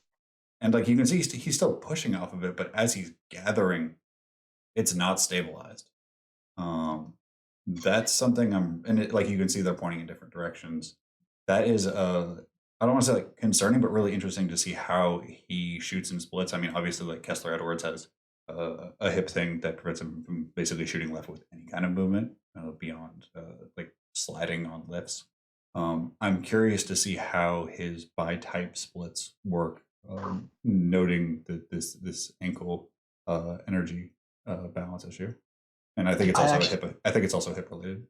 I actually know that in college he shot something like it was in the teens in terms of off the dribble stuff. So like getting him in the tiniest bit of motion, is not good for his shooting for this exact reason. Mm-hmm.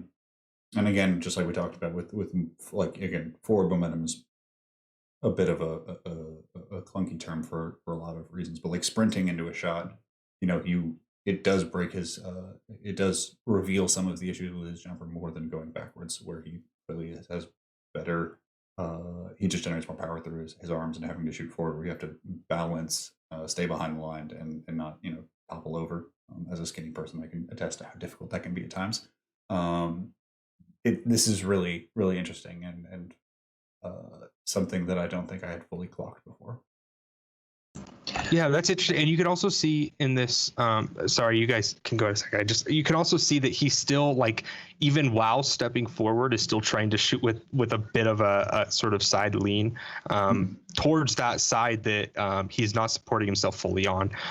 It's not something that necessarily worries me. I think it's something that will have to get worked out if he's ever going to be a pull-up shooter off of real sort of hard pull-ups instead of they're just giving him a ton of space and he can step into it comfortably. But I don't think it's like a death nail for his jumper or anything, but it is sort of interesting to see that. And I wonder if it is related to him being like super skinny and always being super skinny, that he's trying to put all that weight onto his right leg and then leaning sort of away from that. So it's just jumper. interesting. I mean, what does this mean for his handle? Like we talked about his inability to create separation. Like if that left ankle is not, as flexible or doesn't handle weight as well, or, doesn't even just move energy as efficiently, like, that does really impact your ability to get separation with moves. So, I mean, I would really be curious about that and seeing, what they do with that in the same way that, like, Porzingis had really weak feet, which, obviously affected his pop, getting up for rebounds and jumping off too. So like these issues, don't necessarily prevent you from being a good NBA player by any stretch of the imagination, but they do require specific physical and individualized skill development.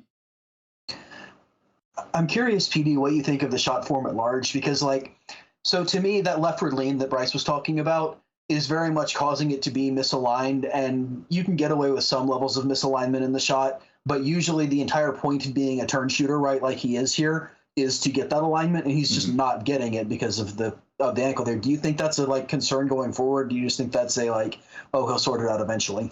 I mean, to me, I would just like him to shoot from the right side of his body. Like he shoots down the middle right now, and you can see the hit.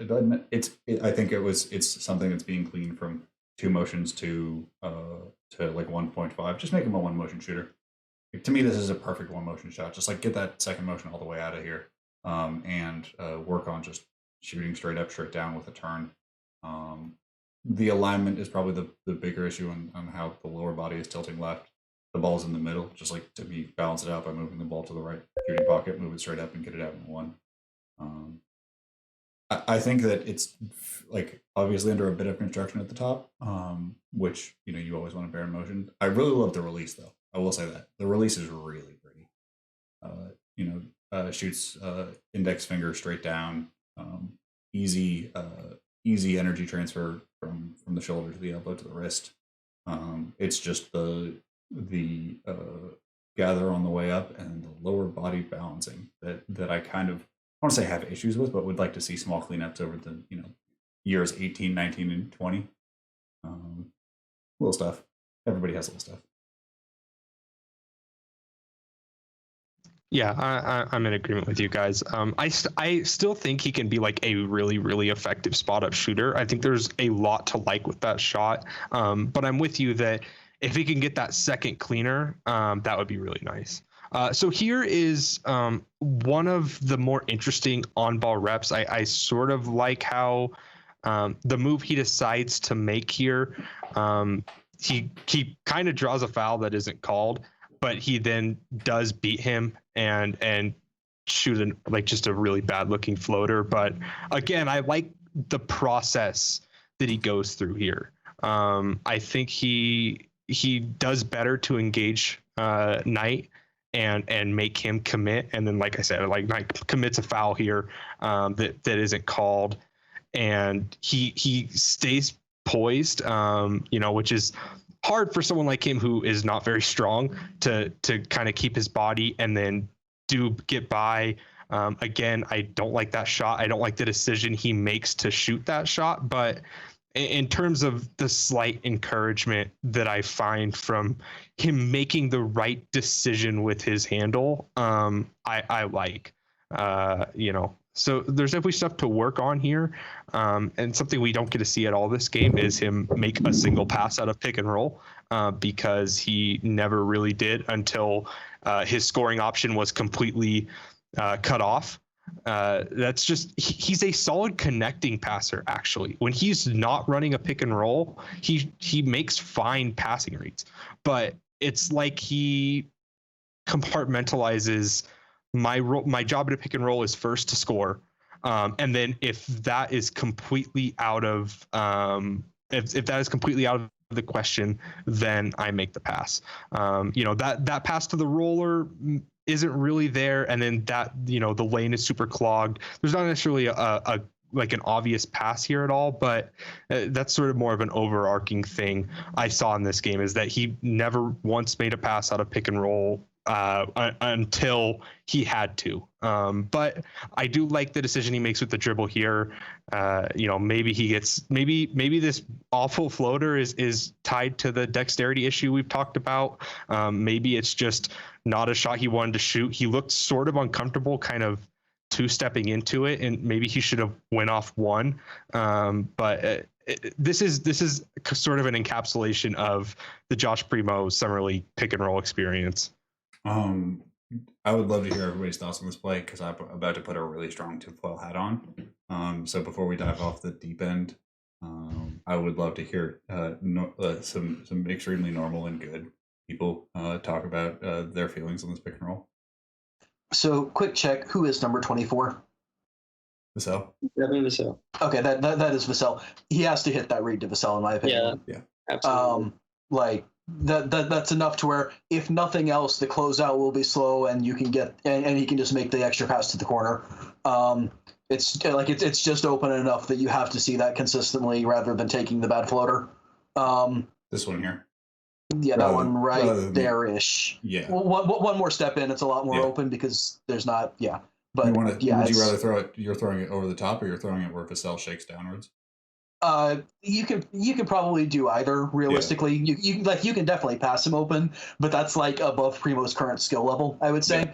So I think getting it in general to Vassell in some way, like finding a way to hit that, is what's important there, rather than necessarily the exact process of doing so. Yeah, I would say above. It's definitely above his comfort level. I think he has the skill to do so, but I think his comfort level varies pretty on a rep by rep basis right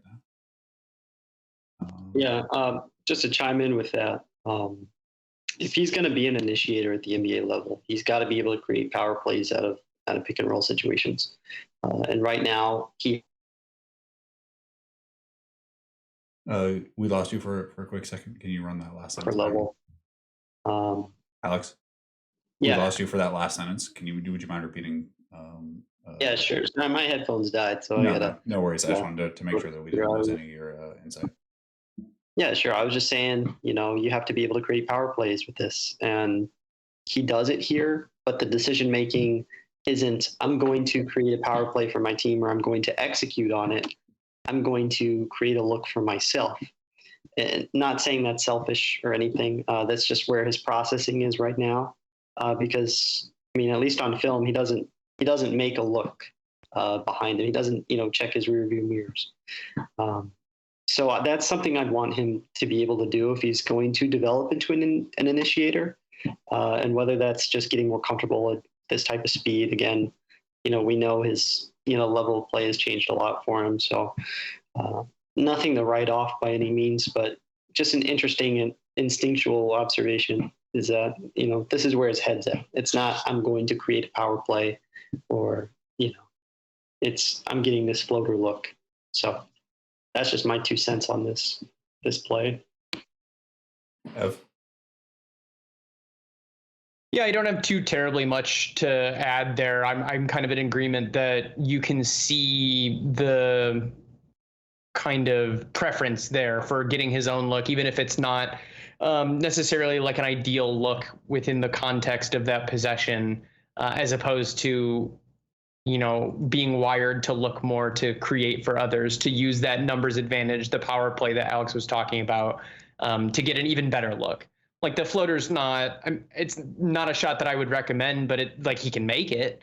But it's not the best shot available to him, even within that the couple seconds around when the decision is made. So it's just like a point to check in and see, like, at this point in time in his development as a ball handler, he is probably going to look to score more for himself than he's going to look to score for others, at least in situations like these. And if he can kind of tilt that balance a little bit more towards, even like between passing guys open when the numbers advantage is present, or taking a look for himself, then things will be a lot less predictable in terms of like how the defense has to play him. And I think like players who play with him in these lineups where he is being tasked with some creation reps will probably be more liable to get themselves in those positions because they know the ball will arrive to them more often than it has right now, I think. So not something that is like super worrying to me, but yeah, definitely a point where you can kind of check in and see his thought process crystallized into a possession where he was given either choice and he made the scoring choice in this specific circumstance. Yeah, I think that that's a well reasoned point. This is just a personal bias. I wish that he would just have like, I'd say, died on this floater where you just like you kill all your momentum. That's a personal thing. I also don't like when guards pull their hands back because it's like refs call swipes all the time. Just leave your hand up to get fouled. It's a small thing, but it does drive me a little bit nuts because there's no chance you get fouled if you can pull your hands back, especially on a bad miss. Sometimes refs just blow the whistle. So this pick and roll is fine. I'm going to just go through this before we put the foil hat on. I don't feel like he punishes he goes diagonal, or he goes diagonal and out again instead of back on the retreat. I think if he retreats, he would have the bounce pass to the big, gets downhill, floater when there's options on the weak side. Okay, so I've run this back like 60 times now, and I don't think that he gets a good energy transfer on any single left-footed step. On every left-footed step, there is some like sliding motion. There is a bounce. You can see that every time that he steps, there is some like wobble or slide, or he's not able to put it all the way on the floor. And you can see that he's not generating enough power. This one's real bad. You see that weird bounce on that last step? Like as it sort of like resounds against the floor. Every time he's struggling with that ankle and energy transfer. Every single step in this possession. There's not one like super clean one. And I think that we might have like a Miles Turner level, like low hanging fruit if they can just get him to, step on, the body mapping machines and solve how he is moving, because there's some real problems with that ankle that I just straight up had not noticed before, and it's on every single step. I was curious. I don't know if you guys did intel work or anything on Primo, but is there any injury history with his left foot, or do we know about that? I don't think so. Okay. But I didn't generally don't do like more intel work than calling around and that was the MCL that was sprained, right? The left one. Yeah. Could it be related to that in any way? Maybe there's a chance that its instability caused it potentially. I mean, isn't that what we know about causational injuries? Is that like one thing gets a little bit loose, and then the up the chain takes more stressors. Those stressors eventually cause to more traumatic injuries. But That'd be an interesting project to figure out for sure, though. I mean, I don't want to say that like this foot instability caused his MCL injury, because this is now a theory that is as old as the last shooting clip. But like, it does make a lot more sense on like why you would have unstable landings or potential knee traumas if you struggle this much to plant and push off stably almost every single time, regardless of like how difficult it is. Obviously, you have more displacement and energy loss on, if you're like doing a full speed around a pick and roll, without, or if you're doing full speed around a screen, trying to get into a pick and roll, like, you're going to have some slippage and some, bounce or jangling in your foot or whatever. But like, this is every step. Now I can't, like, it's hard to watch anything else but just watching his foot. So not to bring like a huge personal anecdote into it, but I actually had a similar issue in how I walked. It was a muscle imbalance, and it led to quite a few MCL issues in my left leg. So, are you bringing in relevant data? Is that what you're apologizing for? I don't know, but I just it you say that, and like my brain immediately goes like, oh crap, like that worries me because MCL issues sort of ruined my comfortability playing because I have a weird muscle imbalance in my left leg. I developed weird. I have like sort of the Zion gait in how I walk, and it's always like I was with a doctor one time. He was pointing out, he was like, why does your left leg do that? Your whole body shakes every time you take a step on your left foot, and it eventually led to pretty bad MCL issues. So do you guys see that? I hope that's not it. Yeah, I want to definitely hear you guys see that? This whole footwork. No, but like, it's the thing we're just talking. That is foot imbalance, but he can't hold that spot. He can't hold that spin. We saw it in the half spin earlier, and I was like, oh yeah, he doesn't get great separation. It's like, no, this is exactly what we're talking about. Plants, he can't hold it. If he does that hard, that's probably a bucket, or he gets this to go anyways, I think. But yeah, no, well, PD, now you got me going. We need to play the X-Files theme music. We'd probably get copyrighted, but no, this is we're past that.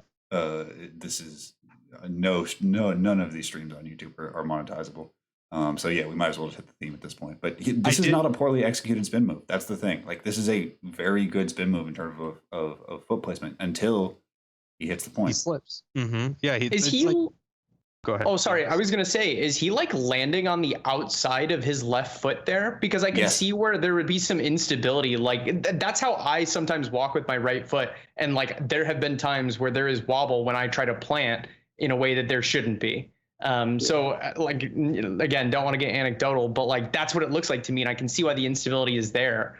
I don't know how you fix that. I mean, I have no experience with that, but there, like PD said, like that could be some low hanging fruit, because I don't think it's anything that like is permanent. It's just like a little bit of a retraining in the biomechanics. Mm-hmm.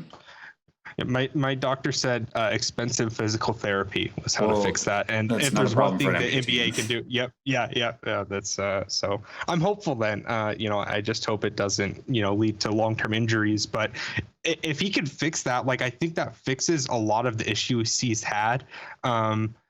Because like, he does struggle to get low, but I think a lot of it is more power generation, consistent power generation. And if if our little Zapruder film has done anything, it's perhaps given him a lane to fix things. I hope I don't have any more handle clips, because now that's all we'll talk about.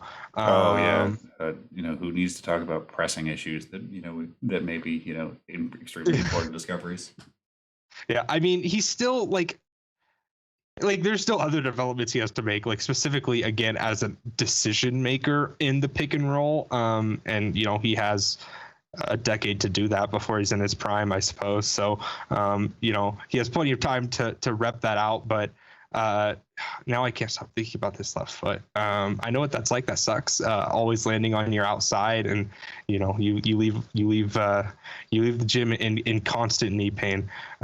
So I'm hopeful he's not hurting all the time.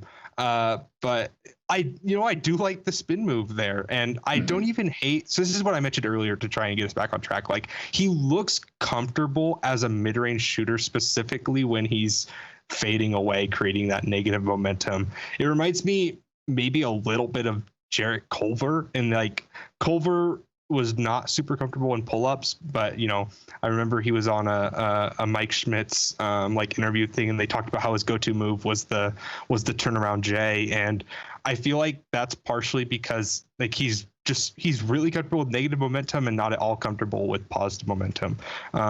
You can make an argument he probably should have passed that out to 30 because McKinley Wright is going to be late on that closeout, and McKinley Wright is short. But I don't hate this, and it's a well executed spin move if he can keep his body comfortable. I like that he's willing to shoot this shot. I don't know if you guys have any takes on that. I like the shot. I do. I think he turns the corner okay here. That's still a little bit too much space. Like, again, shows give him trouble, and these soft switches give him trouble because he doesn't like punish them immediately. Again, gets good blow by. It's also important to note that look what foot he pushes off of on some of his best moves. It's like, again, the right one is where the better shin angle is. It's not the left one. Apologize, somebody ring the doorbell, and I'm babysitting a couple of dogs, or dog sitting, I guess, and they do not like this new development. So apologize for the background noise. But yeah, the shin angle is so much better on the right than on the left. I think that he's going to get a lot of those soft shows. Really, sorry, the bookcase mechanism just failed, and that's going to be really essential. Yeah, no, I'm with you. I can't, let me pull up what play is this. Oh, so this is I like him. Like, he attacks this closeout really well, and it's just an easy read. But this is literally the first time this game we've seen him pass with a live dribble, and it looks fine. It's an easy pass, and it's the type he'll make if he does fall more into that off-ball role, right? If he's a pure off-guard, this is the type of play you like to see him make. Attacks a hard closeout where he has the clear physical advantage in the step. He gets the defender to commit, and he makes the obvious but good pass to the corner, and he capitalizes. This is just a solid play. I think this is the last one. It's just a solid play that he executes well, and it's little things like that, along with the million other little things he's done well, despite this not being like an overall, like a quote unquote good game, that give you some promise with Primo, because he is so young, and he does a lot of he does a lot of things right. He's just like.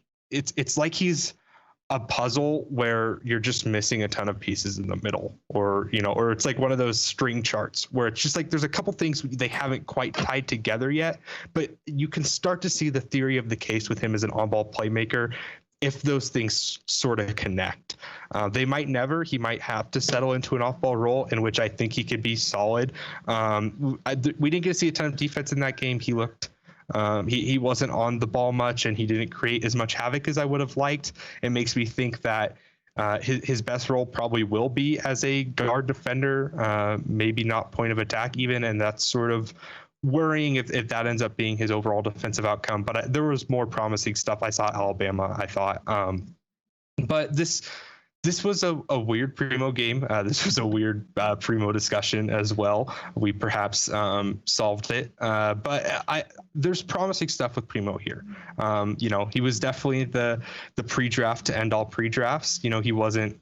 This isn't JT Thor at 37. This is a real bet that this is someone who you can turn into a real on-ball creator. And there's promise to be had there, and there's definitely nervousness there, and Summer League didn't do much to dispel that, but I think that I've slowly grown more and more okay with that pick at 12, and more understanding of what the Spurs are trying to do with it, and this game sort of helps solidify that, I suppose.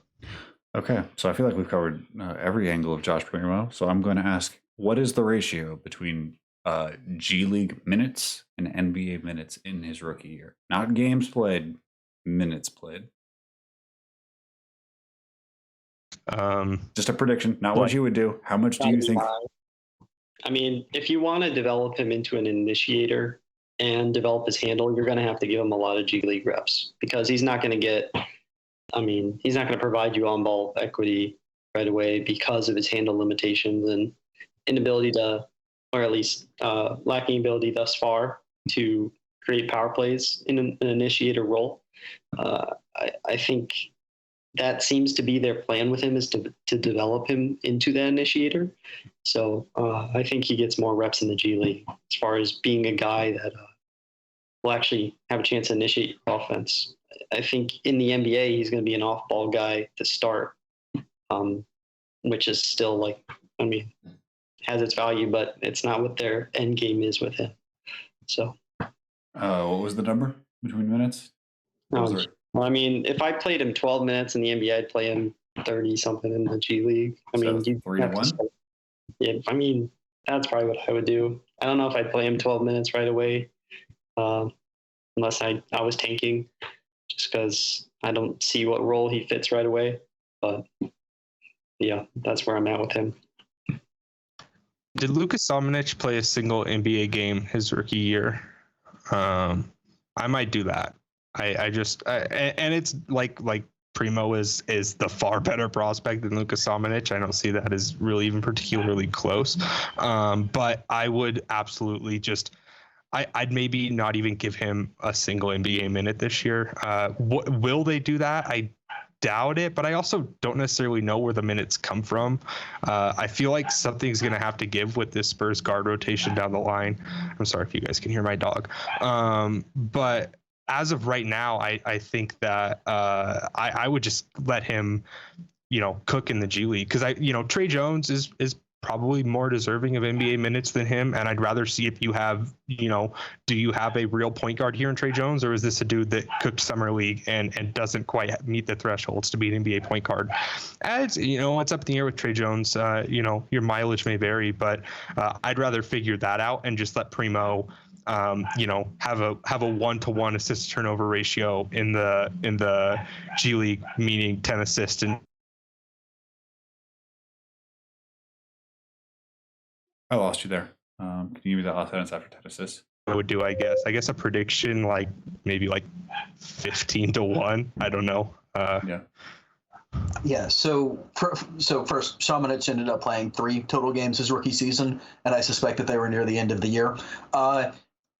The overall ratio of minutes in the G League to minutes in the NBA, that's a little bit tricky to project, just because when garbage time happens is random, and most of his minutes are going to come in garbage time for the NBA club, I think. I don't think he's going to see, practically speaking, I think it's very realistically possible that we see a 1-to-0 ratio of G League minutes to non-garbage time NBA minutes, where he doesn't set foot on the court at a point when the Spurs have a chance of either winning the game or making the playoffs. Which, okay, that's good. You want the G League development. That's what matters here. What he can actually provide to the main club doesn't matter immediately. It's also possible that the Spurs decide to make a major trade and shake up their guard rotation. They're a team in a weird state of flux right now and could do a number of things, but the vast majority, I would say, will definitely be in the G League. Hopefully, just because I don't think he's ready at all for an NBA level role. Ev, any ratio? I don't know about a ratio. It's tough to put a finger on it, I think, but it's tough. I mean, heavy G League, I think, and the majority of his NBA minutes are probably going to come in garbage time, just because I struggle to think of a way that I would buffer his early NBA minutes to mask, I think, the early growing pains while still getting a positive contribution. And the throwing in the deep end type business is something that can be very hit or miss. I think it works for some guys. It doesn't work for other guys. But if you do want to develop Primo as a primary or primary adjacent, for that and for just various other reasons, not the least of which being his incredibly young age, I think the best bet is the majority G League. And my guess is that is what the Spurs will do. So I struggle with putting a number on it just because I'm bad at that in general, for playing time splits for G League guys and or G League time and NBA time. Because frankly, teams surprise me constantly, but I think the Spurs are going to give him a lot of G League opportunities, and I think it will be good for him in the long run. I'm going to say 75-1. I will not be explaining further. All right.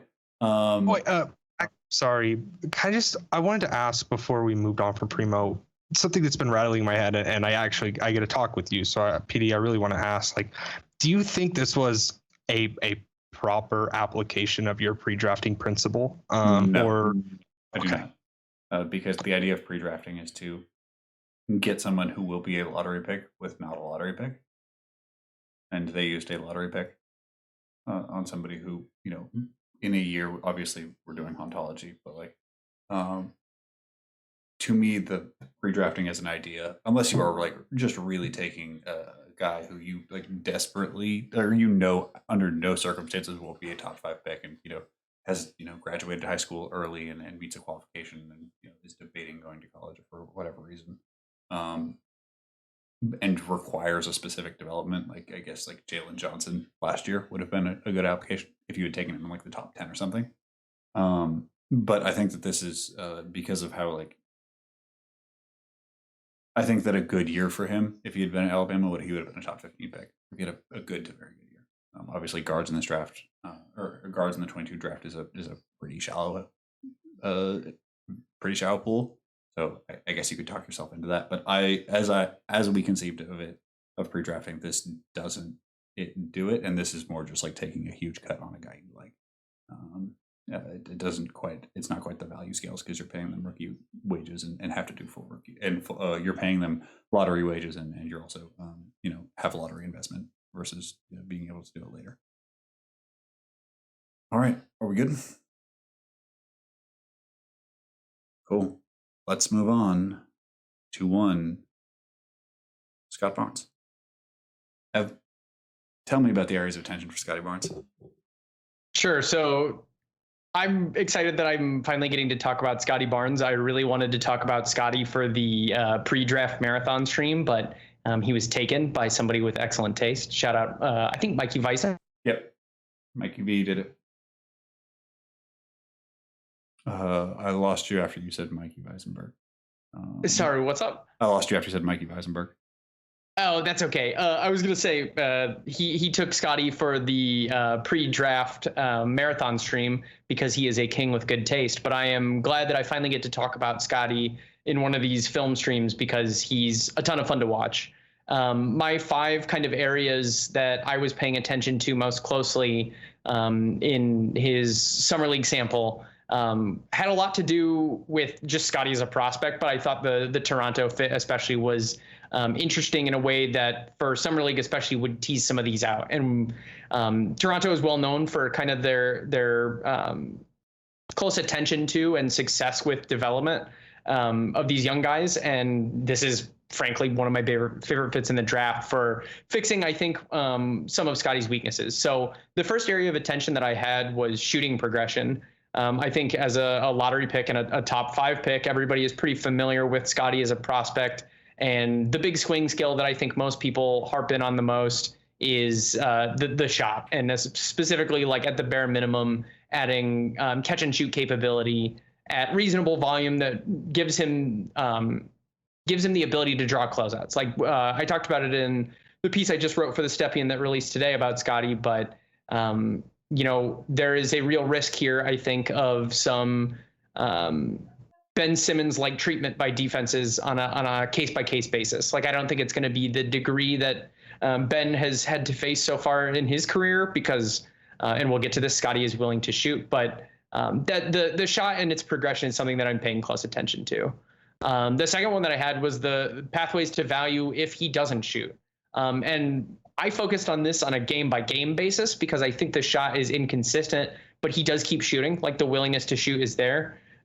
So finding ways to contribute if the shot isn't falling within the context of a single game and not getting discouraged if the shot isn't going in, I think is going to be important. The third one I had was the motor multiplier. Scottie is an incredibly hard worker and a guy who spurs on not just himself, but his teammates in tough situations, especially, I think. And the value of that motor, the application of that motor, I think increases the utility of all of the other skills that make Scottie so special, not least of which his incredible feel for the game and his ability to solve problems on the fly, to understand, the way the variables around him are changing, on a second by second basis or a couple second chunking type basis. And then kind of on the same wavelength as that, the defensive margin for error granted by both the motor, or rather all three of the motor, his feel for the game, and his tools, not least of which being his kind of wingspan and stride length. And the last one was the vibes. Scottie is a guy who is fun to play with, who is fun to coach, who seems to take direction well, who is invested in his own development. And I think his general positivity is something that will, aside from even his draft stock, net him a lot of organizational investment, because not only is he capable of and willing to get better, but I think he believes that he can too. And the marriage between him and the Raptors is one that I think makes a lot of sense. I think I was not as surprised as many that he went fourth over Jalen Suggs, specifically to Toronto, because he fits a lot of what I think they like in draft prospects. And he's a very unique prospect, and the Raptors are in a unique position, drafting higher than they have in a long time. And I think they grabbed a prospect who is only available in this range, in very rare circumstances, I think. So without further ado, we can go ahead and get into the clips. Let's access the vibes. Downloading vibes, 99%.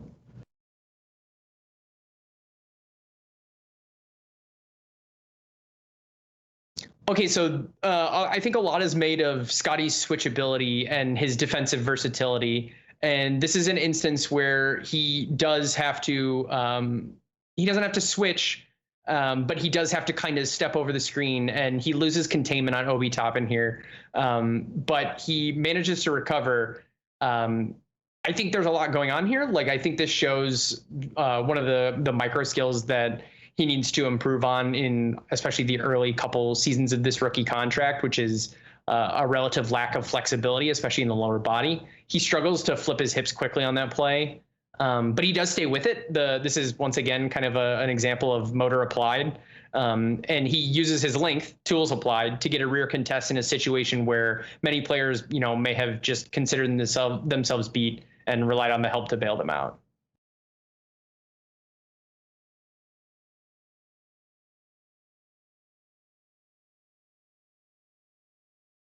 So this is a play where Scottie is in help, and he has to make a quick decision here. So I think that scheme could have suggested that he rotate out to the perimeter, follow his man, and take away a high value opportunity in an open catch and shoot three. But I think that this is a fun play to kind of dissect, and what you think about it is almost a Rorschach test of what you see Scottie's process as, because while he could have followed that shooter out to the perimeter, I think there's a reasonable case to be made that he respects like the talent and tendency of the ball handler. Here it's Emmanuel Quickley, realizes the situation. Like this is summer league, and Quickley had a pretty reasonably good rookie season last year. So it's tough to tell whether this is good process or not, but I lean towards suggesting that he understands that his tools and decision making here, if he does decide to commit to Quickley immediately, give him a solid chance at a contest, especially because he knows IQ likes to go to the floater here. And so he gets up high. He doesn't get the block, but I do think he gets a reasonable contest here. So it just shows that I think he's versatile in either being able to switch out and cover guys on the perimeter, or to provide some of that help secondary rim protection, as the case suggests, is the best decision for him. And would you call that more like situational awareness in terms of knowing where guys are, or a matter of quick processing of knowing that quick processing, like this is Quickley, or situational awareness of this is my responsibility in the moment? Like which obviously I'm asking you to pick between two things that are related, but like what is the primary driver here? Knowing who the shooter is, or knowing what his responsibility to the scheme is? I think probably the easiest thing here is knowing his or the first and foremost priority here is knowing his responsibility within the scheme. Now, it's always tough for me to kind of decide or determine what summer league teams' principles are on defense, but I don't think Toronto did too bad of a job of making their principles clear. So I think that this is his responsibility, is to stick with the rim pressure and deter that rim pressure. And if that results in an open catch and shoot three, I think that Toronto is willing to give that up. But I do think there is some parallel processing almost of the tendencies that shift the balance shift the balance of probability closer towards that floater being taken than the kick out to the catch and shoot 3-point shooter. Gotcha. All right, let's get into I the do thing. think, well, very quickly before we move on, Okay. I think doesn't 11 actually point him back to say, hey, help here on that play? Yeah. So like, I think that's probably, so like you see nope, there's no point there at all. So yeah, he just sees, okay, he's got the box up there. So yeah, that's just a good read from him. Yeah. Yeah, and I do think he sees, like, you could be looking for a point there, like, or Scottie could be looking for a point there to tell him what to do in that situation. But I think he sees the man there for the box out, and then he's like, okay, I'm gonna have to be the one that's going to contest this, or else it's going to be an easy look.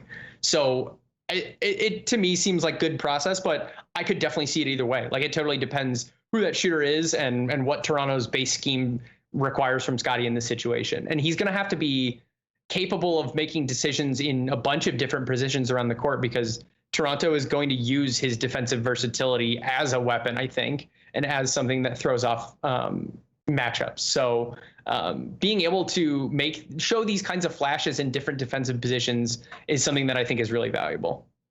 Yeah. And like with Scottie, a thing that I've always enjoyed is just like printing out of like capturing screenshots of like things looking terrible. Like if you were just to take a picture of this and being like, yeah, the guy in the corner is lifting, like, oh, this ends really poorly, because he doesn't see him yet. Like he's in the process of turning his head. It's just when the blow by is most clear. And there's a lift, and you think like, okay, this is a 19, 20-year-old, like this isn't going to go particularly well, and it ends with a great contest of a floater without really giving up that passing angle, which is just like an awesome thing to. I don't want to say wipe away mistakes, because it's not like he's Victor Wembanyama or anything, but just like his understanding of scheme functions as such a deterrent, and his understanding of position, that he doesn't need to be 25% block rate or anything like that just to like be an effective defender, both in scheme and expectation, and allowing other people to help over. Yeah, and that's something that I love about Scottie, is like he doesn't have to be an elite drop big, but if he can do drop big things enough that you can play him at the 5, especially as the shot is coming along, that is like insanely valuable, and not a skill set that you find very often.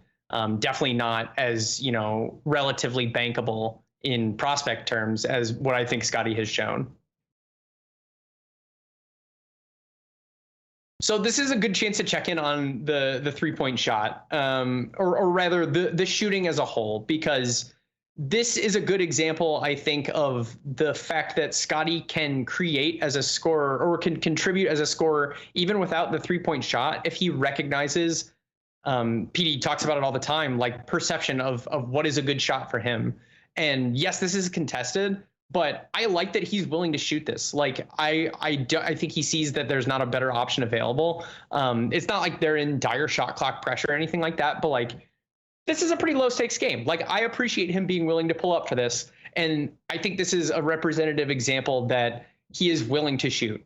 He is not somebody who sees himself as needing to avoid scoring opportunities because they're inefficient for him. If the shot is something that can put pressure on the defense, he's going to take it.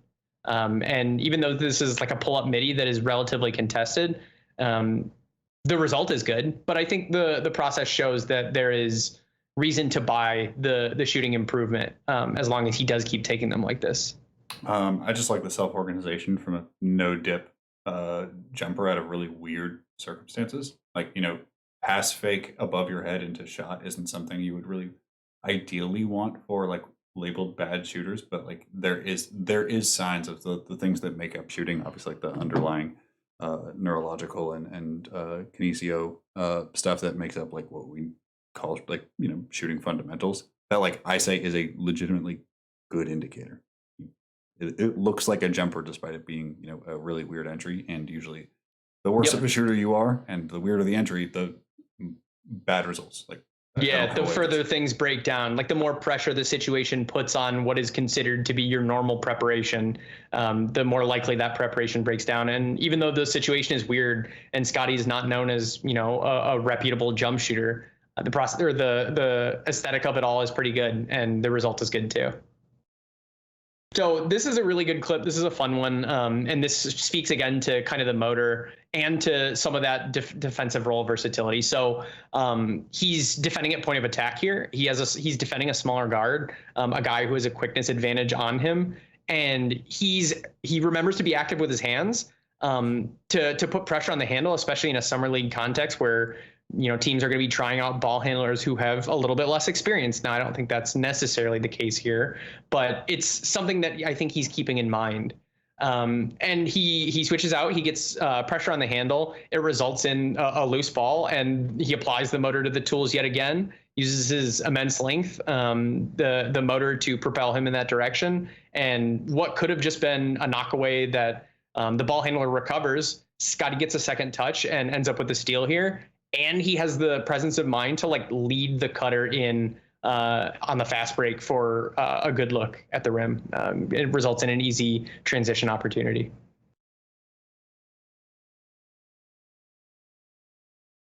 So this is fun because post-ups are not going to be a huge aspect of Scottie's shot diet, especially when he's playing in NBA games. But I kind of like the process here, and I like the touch. I like that he uses the backboard. People, especially shooters who are still developing, should use the backboard more often. It's there for a reason, and it can be really helpful, especially when you've got a favorable angle like this. But I think part of the reason why I do kind of project some improvement in the shot is the touch is pretty good. He's willing to shoot. The mechanics as a whole, especially upper body, I think are generally pretty good. There are just some what I would consider to be physical limitations in especially that kind of lower body flexibility and that energy transfer that I think are fixable. And I bet on him to get and take advantage of the reps that he needs to improve that shot in game-like situations. Yeah, the thing with the post-up game being as rare as it is that he's already so good at attacking smaller guys just by using his body to ward off from his standard handle that he doesn't really need it as much. Yeah, I would definitely agree with that. And this is another kind of point in service of finding ways to contribute if the shot's not falling. Now, Scottie shot pretty well in this game overall, but one of the things that I thought was a recurring theme in the 4 games he played in Vegas Summer League, and I think it especially popped in person when I was at these games, is that he was like a bat out of hell trying to get downhill, trying to put pressure on the rim. And you can see in the stats crawler as it goes by, the free throw rate was pretty impressive, I think. Now, I do think that was a priority for Toronto to get him going as a self-creator and to utilize some handle there, to give him opportunities to create for himself. And the free throw rate was a product of that, but that shows good process to me because one of the big things about Scottie's handle is that it's not necessarily super bursty, especially since that lower body flexibility needs improvement and the pop isn't always there. But if he does get an advantage, he's going to make it count because he's long and he's strong. And if he can leverage that length and that strength to put pressure on the rim and to get to the foul line, he's a pretty decent foul shooter. That will be an easy way for him to create points, closer in with easier opportunities, free throws, as opposed to catch and shoot threes or trying to do too much off dribble.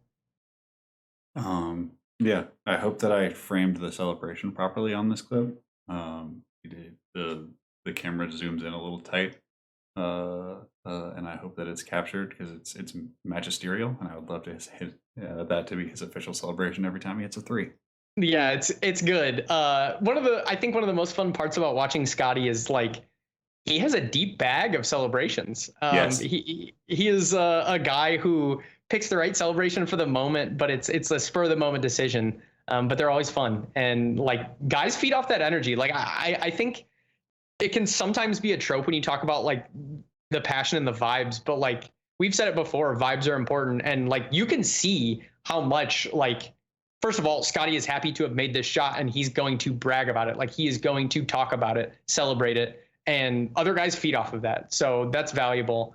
One thing that I did want to point out with this clip, the shot goes in, but this is something that I theorized in the Stepien piece that I wrote, that I think a result of that lack of flexibility, and I think the underlying inefficiency in energy transfer that results from it, is that I think there's like evidence of potentially some displacement of that energy after the jumper. He happens to have. We lost you after happens to have. You cut out. And sorry, what was that? You cut out after happens to have. Yeah, so I was just gonna say, like, he happens to have this like little bounce that he does after a good number, if not most, of his jump shots, kind of bounces in place just a little bit. And I think that might be evidence of some displacement of inefficiently transferred energy in the kinetic chain of his jump shot.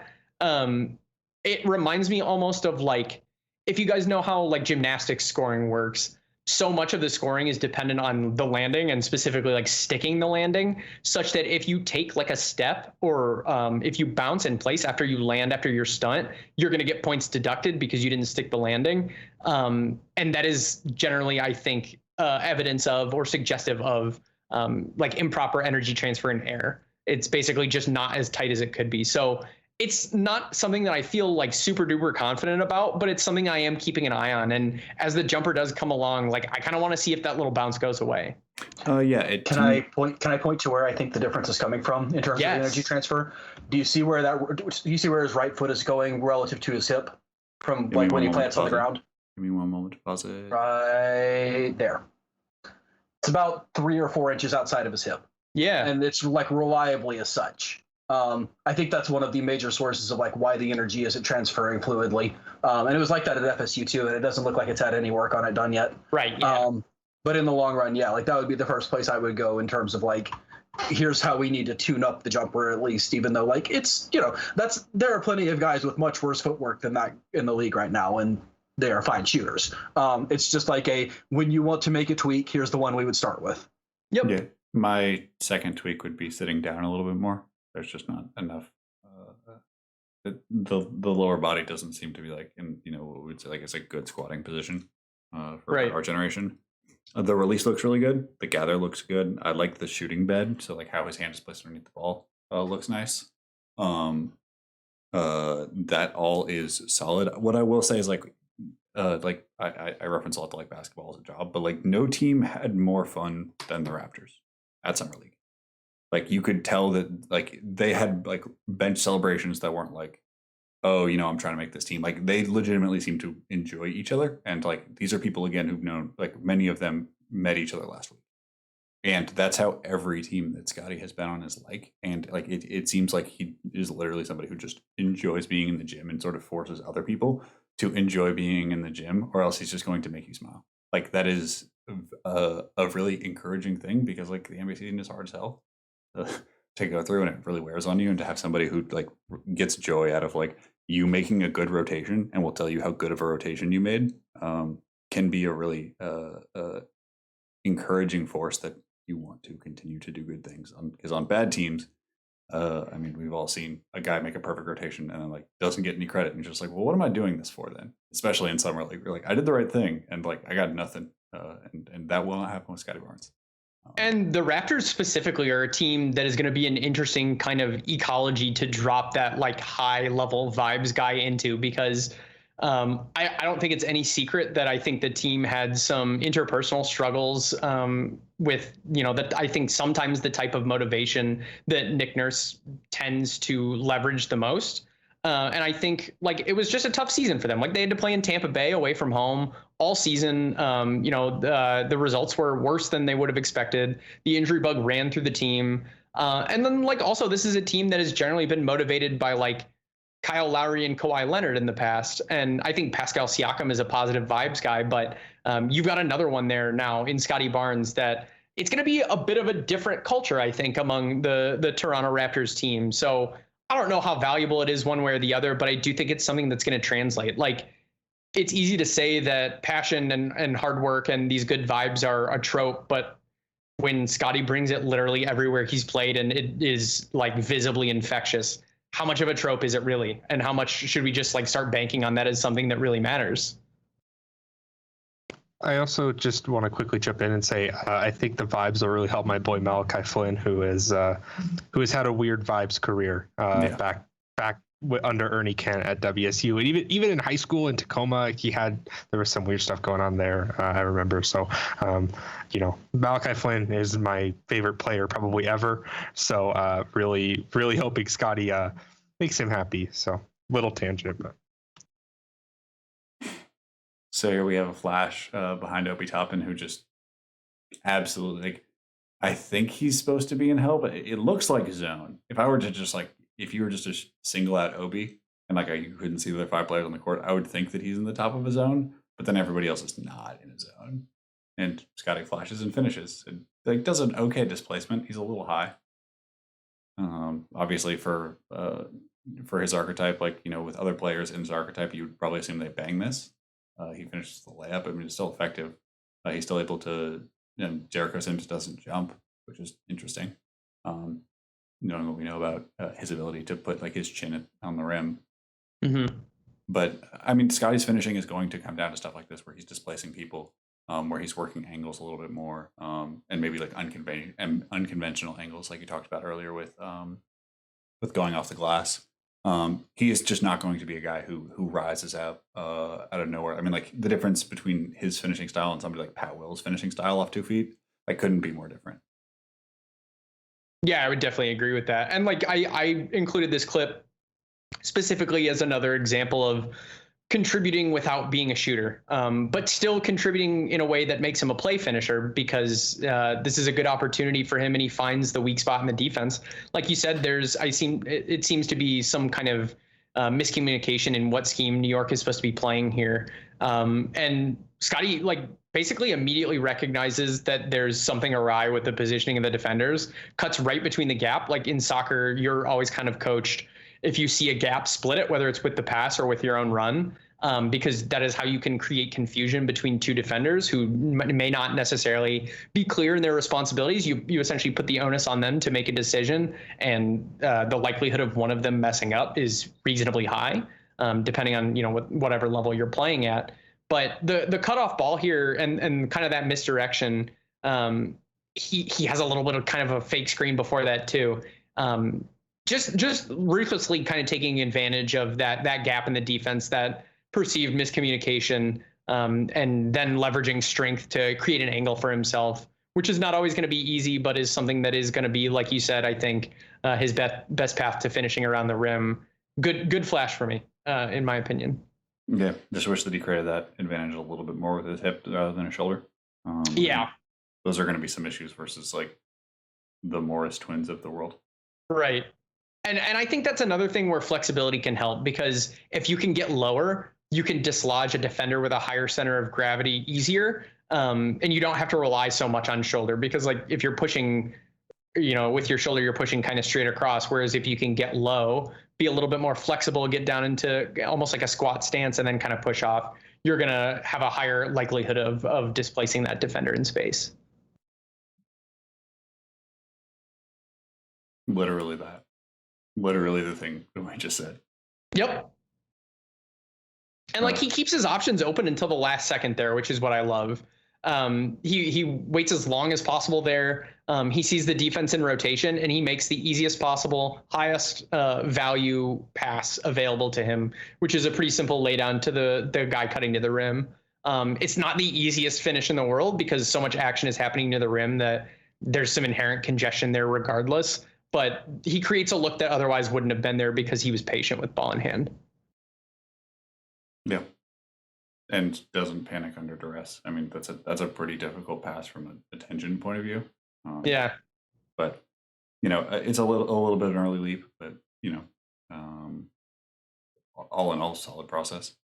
And if you're going to make a jump pass, being able to hang in air like that, being able to leave open the possibility that you can draw contact and maybe even get to the line, leave those options open, because I think the complaint I have most about the jump pass is that you're automatically closing options off that would otherwise be available to you, because once you're in air, everybody knows that you can't 180 and find the guy behind you. And chances are you're not going to throw that pass if you can't see it. unless you've kind of predetermined that that's your read, which is sometimes bad as well. He keeps his options open there pretty much as you can with a jump pass. So it works out well for him, even though we have decreed that jump passes are generally bad process. And I would still contend that that is the truth. All right, let's talk about this defensive possession. Once we go past the full speed.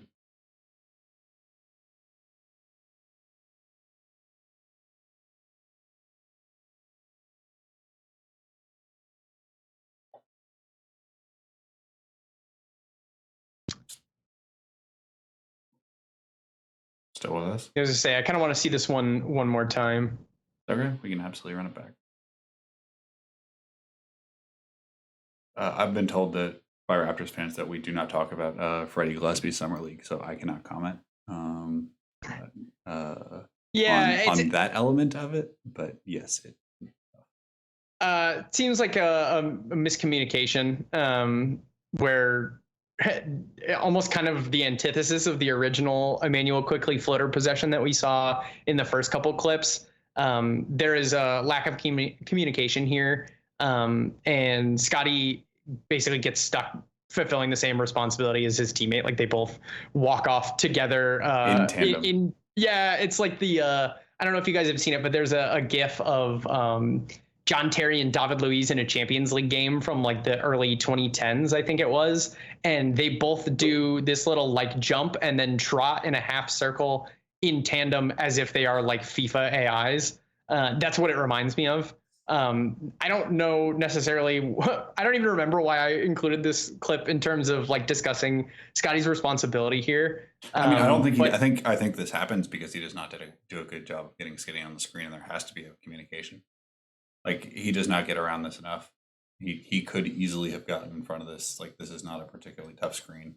To me, like this miscommunication occurs because like how? Like Sims doesn't touch him, and yet he can't get past shoulder, and then quickly is able to walk to the rim. And like they do, I mean, I guess since there's two of them, it makes sense, and you would expect this at bare minimum. But they do contain the angle of the roll man there, which is good. And New York has to kick it around to get an open shot. Like, of course, any NBA team is probably going to be able to take advantage of that. But at least it takes a couple more passes. Like, well, I mean, there was a missed floater before. It wasn't a kick around. It was a missed floater and then offensive rebound. Right. This one's 3 clips back to back, I believe. Okay. It finishes out. But this is another example of work rate applied to tools. Scottie is a long boy, kind of a slender man, and the effort is there in terms of paying attention to the rebound. Like I think his perception of how the ball might bounce off the rim is good there. It's a long rebound, which is kind of unpredictable, but he is attentive in making sure that he secures that rebound. And then he is able to, my cat is meowing in the background. She wants out. She totally just lost my train of thought. He stays with the play and he is able to contribute as a scorer without being a catch and shoot play finisher. Easy second chance opportunity because he stayed with the rebound and he tracked it well. Lob over top, miscommunication. Yeah, go ahead. Sorry. Well, the thing that I especially like about it is that after he catches it, he's far enough out that a lot of people would put it on the floor for a bounce there, right? But he knows that his stride length is far enough to where he can just go in for, the easy lay-in. Mm-hmm. Yeah, and then this is another classic summer league miscommunication where as soon as the layup goes, everybody puts their hands out like, whose fault was it? 3 people don't talk about it, and then all 3 of them are just do the who's man face. And then I believe we get a good third. I think we get a pull up on this one. Yeah, floater. Yeah, again, like pretty good touch. I don't know if that's like a shot I would recommend taking as a large portion of his shot diet, but like being able to have that floater in your toolkit as of nominal 4, who is generally going to be contributing mostly, I think, on the defensive end early on, like that is promising to me. Because there are flashes of creation off the dribble with Scottie. There's flashes of him being willing to and capable of taking pull-up shots. So if the floater is there too, like I have seen enough that I think he will find some way to score in half court. Whether it is shooting, whether it is off the dribble, or whether it's second chance opportunities from high effort play. I actually have the opposite take on the floater, in that I kind of think it's essential for him. You think so? Yes, because I have really big concerns about him as a finisher. Okay. Especially going over top. Like, yeah. Like I don't think there's really a world where he goes up strong through Jericho Sims, through like what quickly he's going to turn around, goes through both and like finishes at the glass. And like there are guys in this class who might be able to do that with locomotion. Like we saw, Kuminga lift off from about this line. Kai Jones, had a lot of struggles in summer league, but in between those struggles were lightning strikes of insane athleticism, and like that's sort of what a lot of fours or switchable, mobile bigs who could play a little bit of five look like, and that pathway kind of isn't available to him. So for him, he's going to have to get dip into his Luis Scola funky finish bag, and if that's an 8-foot floater that he takes before Jericho Sims can jump, then like that might be an essential pathway for him getting efficient like paint scoring that will countermand, will keep his rim attempts down, but probably keep his rim percentage higher. Anybody have a disagreement? Fair. I would love to hear some takes around the panel on this.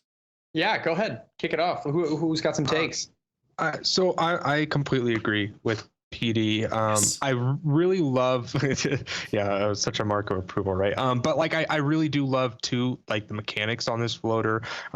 He recognizes that Jericho is really loading up. Like Jericho wants all of this Scottie Barnes jumping into him. He wants to send that thing to the third row, but Scottie Barnes beats him.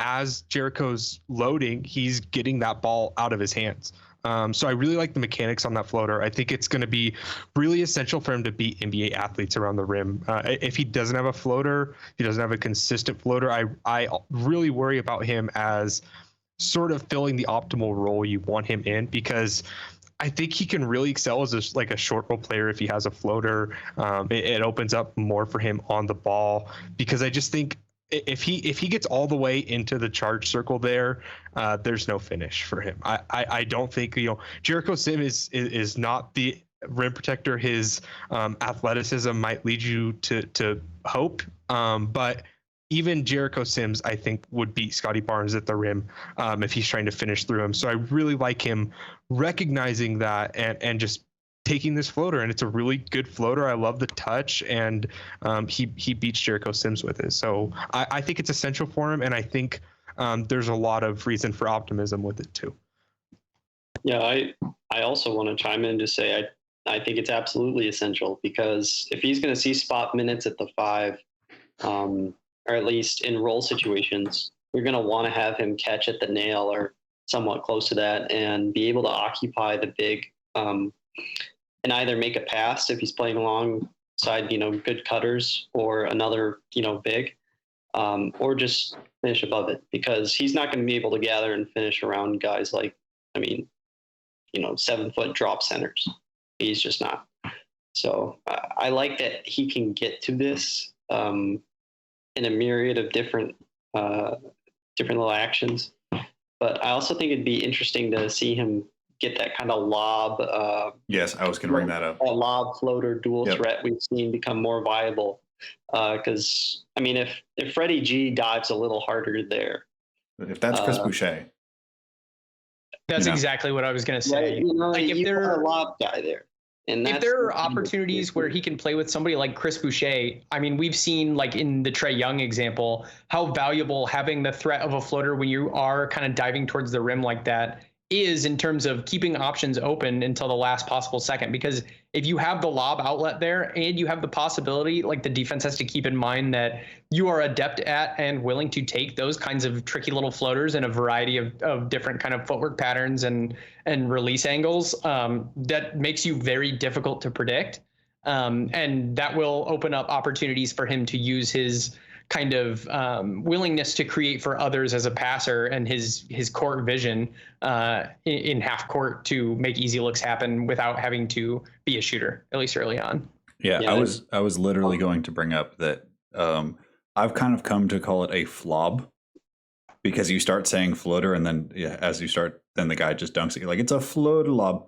So I've just started christening we don't know until it almost hits the cylinder as a flob.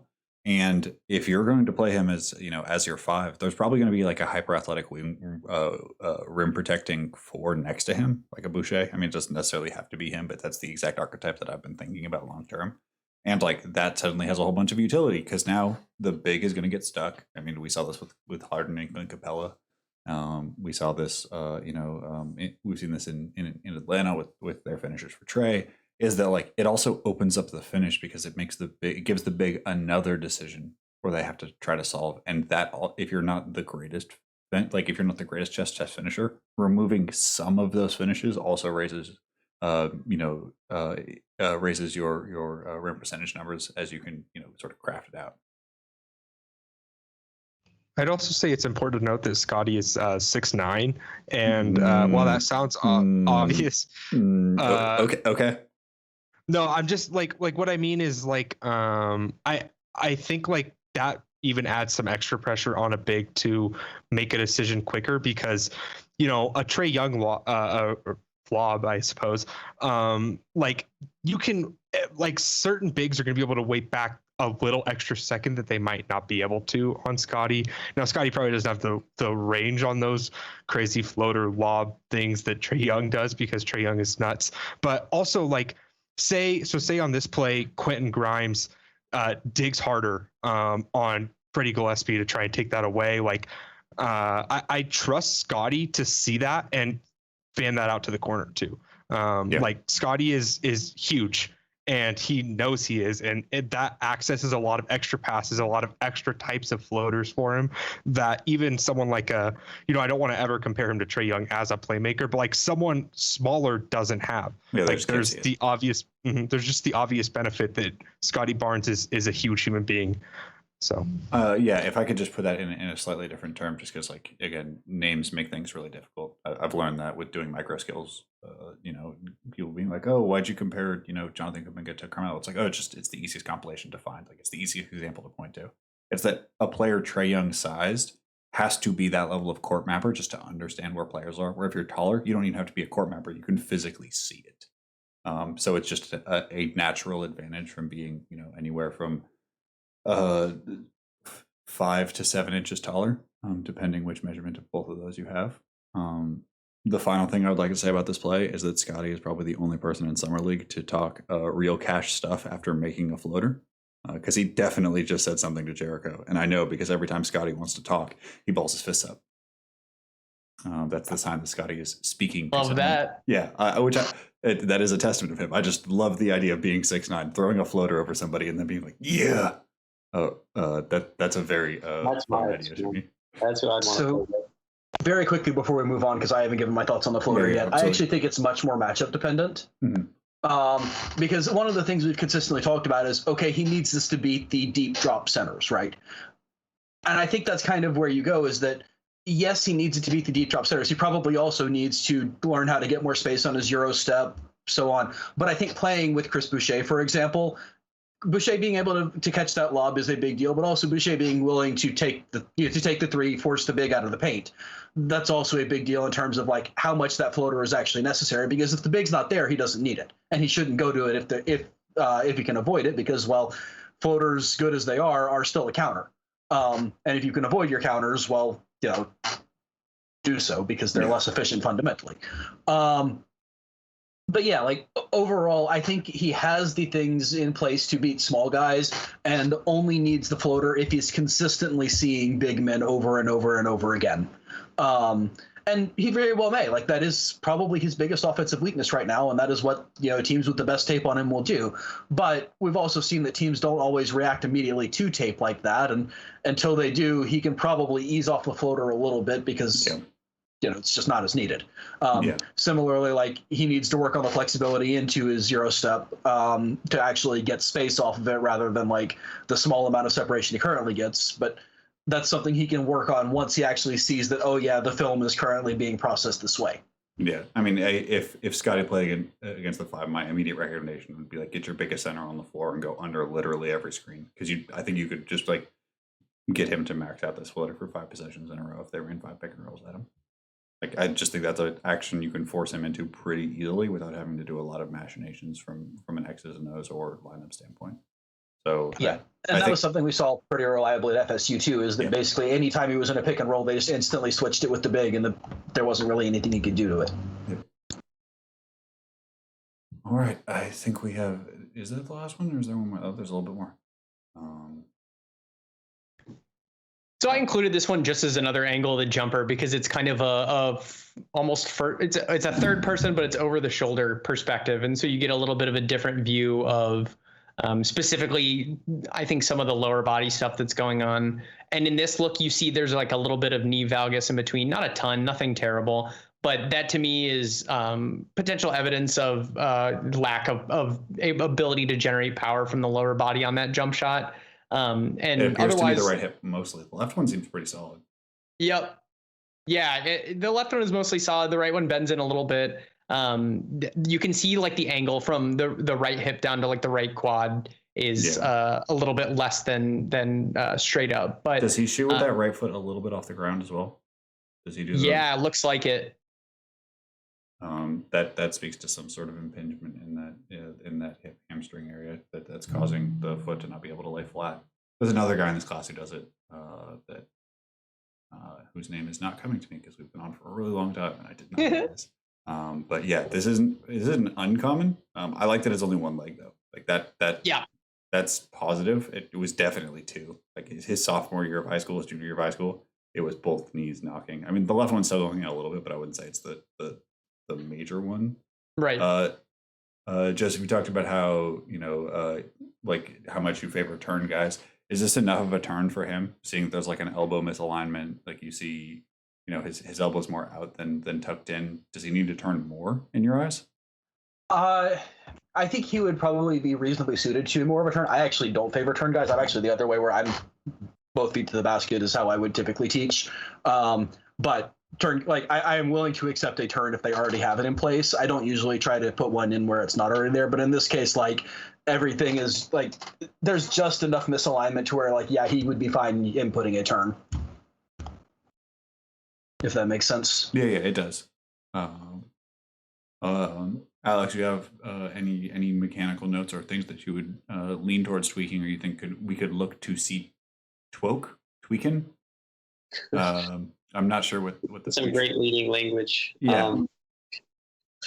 I tend to favor turn shooting just because I like the reduction in strain that it puts on, or reduction in tension rather that it puts on, I guess, your elbow and your shoulder. At least that's how it works for me. I know when I used to shoot 10 toes to the rim, I used to pull that, elbow flare out just like, Barnes does here. I mean, I'd prefer to kind of turn and bring it in a little more compact, especially if he's having lower body problems. Mm-hmm. But yeah, and I mean, we're going to see with Toronto. I mean, they have such a great developmental staff with that stuff. I'm curious to see what angle they take. But I favor turn, and I would coach that. Yeah, I mean, and we don't have to get into turn versus 10 toes because this has already been War and Peace. We don't need War and Peace 2 tacked on the end when we solve shooting. I think that the thing that leads me to think that he might need to turn a touch more is that you can see it's difficult to see because the color of the baseline is not particularly contrast, but with the shoulder being out, with the elbow being out, with the arm being tweaked, and the shooting bed accordingly is a little more diagonal, and that's what I think causes this miss. As we run it, we can see that he shoots more out of his other fingers than off of his index finger, like we saw in some of his other shots. Exactly. Yeah. Which and you can see that in watch how his wrist flexes. That's not straightforward. You can see it kind of jangle.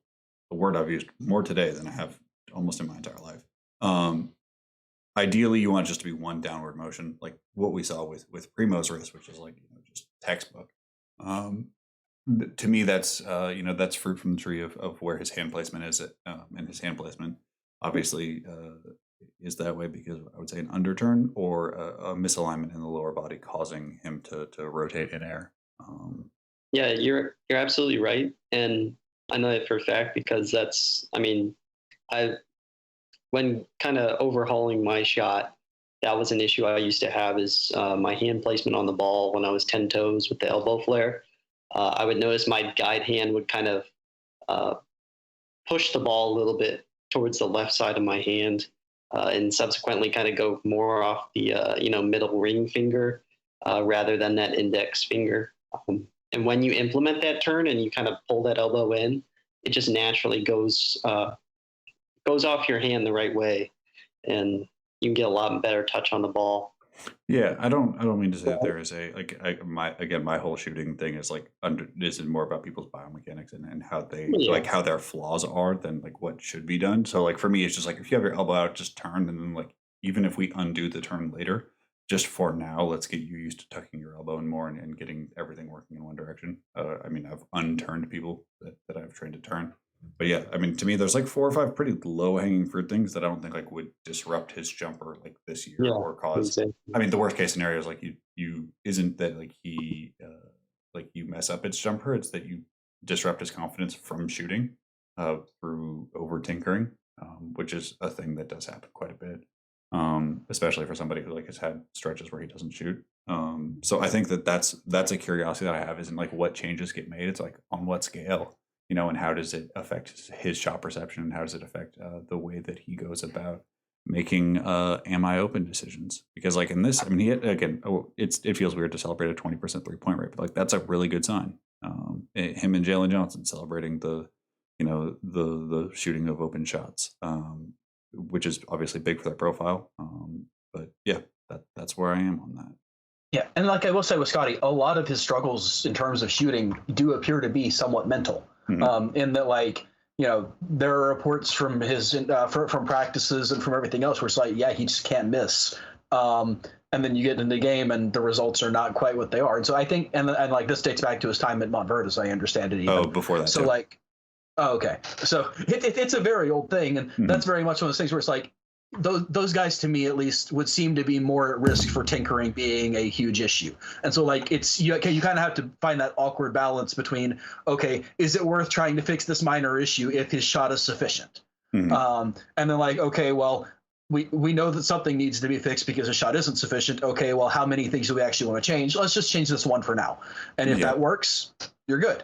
You just work on that until he's mentally there again, mentally comfortable with it. And that's the big thing is the main thing you have to protect there is making sure that he's comfortable with it over whether or not the actual mechanics are solid. Yeah. And to me, that's the targeting of the lower body. I think that's a good place to finish out on because we've covered him in theory quite a bit. We've covered everything. Is that what if you were to make changes to again, we can safely assume changes are underway. But what do you guys think that we see different from if we were just to look at the shots he took in Summer League versus the shots that we see around the All-Star break this year? What do you think that Toronto will implement in order to keep him shooting and keep him confident and keep him ready? I think my guess would be that one of the first kind of ports of call of his development early on with Toronto is going to be a dedicated flexibility improvement program for the lower body, especially from I think hip to knee, maybe even specifically the right side if there are imbalances there. Which I don't know, just basically spitballing, but like we said, the valgus is a little bit more present in the right side than the left. So improving that flexibility from hip to knee and allowing him to get a little bit lower on that jump shot would both be helpful, I think, for his shooting mechanics as a whole, and probably one of the, I guess, easier or more noticeable early changes.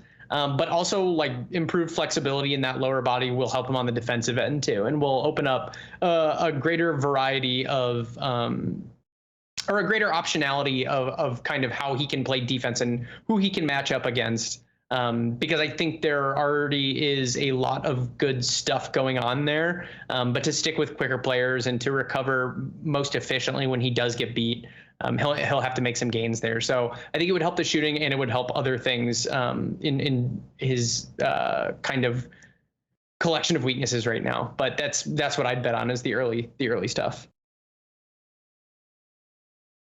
Yeah, I think along with that, we're just going to see a higher volume of floaters. I think that he's going to be forced to that early on based off the discussion we already had. But other than that, I mean, we'll see what his jumper looks like when the season starts. But I still think he's going to shoot it during the game. So we'll see how much. But I'm still optimistic that those two parts of his game are going to be heavily looked towards implementing this year, as far as getting them under development, et cetera. But I have confidence in him to achieve, solid results, both of those. He may not be a volume guy, but I mean, he just needs to hit an open three. So.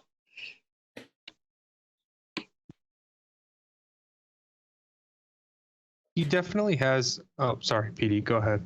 No, I wasn't going to say anything. He definitely has a tendency to kind of 1-2 into his shot, and I think you'll see that continue. Unless maybe if they try and implement a turn, you could see that change. But he's clearly more comfortable trying to step left than right and sort of angle his body to be aligned with the rim. And I don't have a problem with that if you can sort of fix the flexibility in his lower half. My thing is I just want him to perceive himself as open as much as possible. We broke it down a lot that last shot, but in the end, to me, what I took away was it was kind of a bad closeout, but he shot it against a closeout, and he shot it confidently, and he missed, but he shot it, and I'll take that. If he shoots 22% from three his rookie season, but he shoots, 4 per 36 or whatever it may be, like, that's an encouraging sign to me. I want him to perceive himself as open, because I definitely think Scottie is definitely a mentality guy as a shooter, who he's open if he's made a couple and he thinks he's open, and if he is missing, or even if he's not missing, if he's just not confident as a player in that moment, then he's not open unless a guy's standing in the charge circle. It's just sort of like, that's just kind of how Scottie is. I think that's sort of what I've noticed forever. And I want him, I would really be trying to drill in, like, shoot the ball and tweak the mechanics later as you go. He looks more comfortable above the break, I think. And I'd like to see him, like, just really nail corner threes. If he can just really knock those down, get a lot of touches from the corner, I think that would be really ideal for his game. But Nick Nurse is going to get him good shots, I think. So it's just about how much or how many.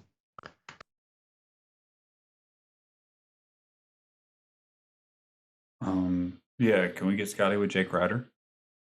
Like, just from a mentality standpoint, because, like, Jake Ryder doesn't have that problem. And that's the level I'd like to see Scottie get to, in terms of, like, if I'm open, I just, like, have to shoot it. I'm not going to let a defense disrespect me, even if I've missed 20 in a row. And I think the thing that we will see is both feet being on the ground and the legs being better.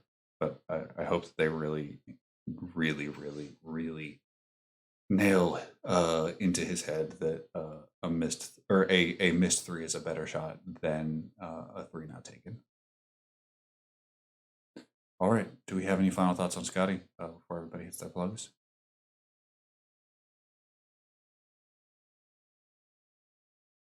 All right.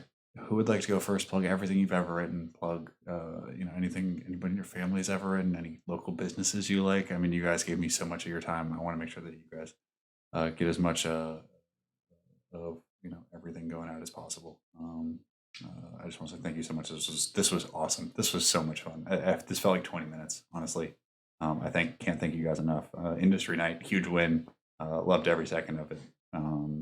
Let the people know where they can find you.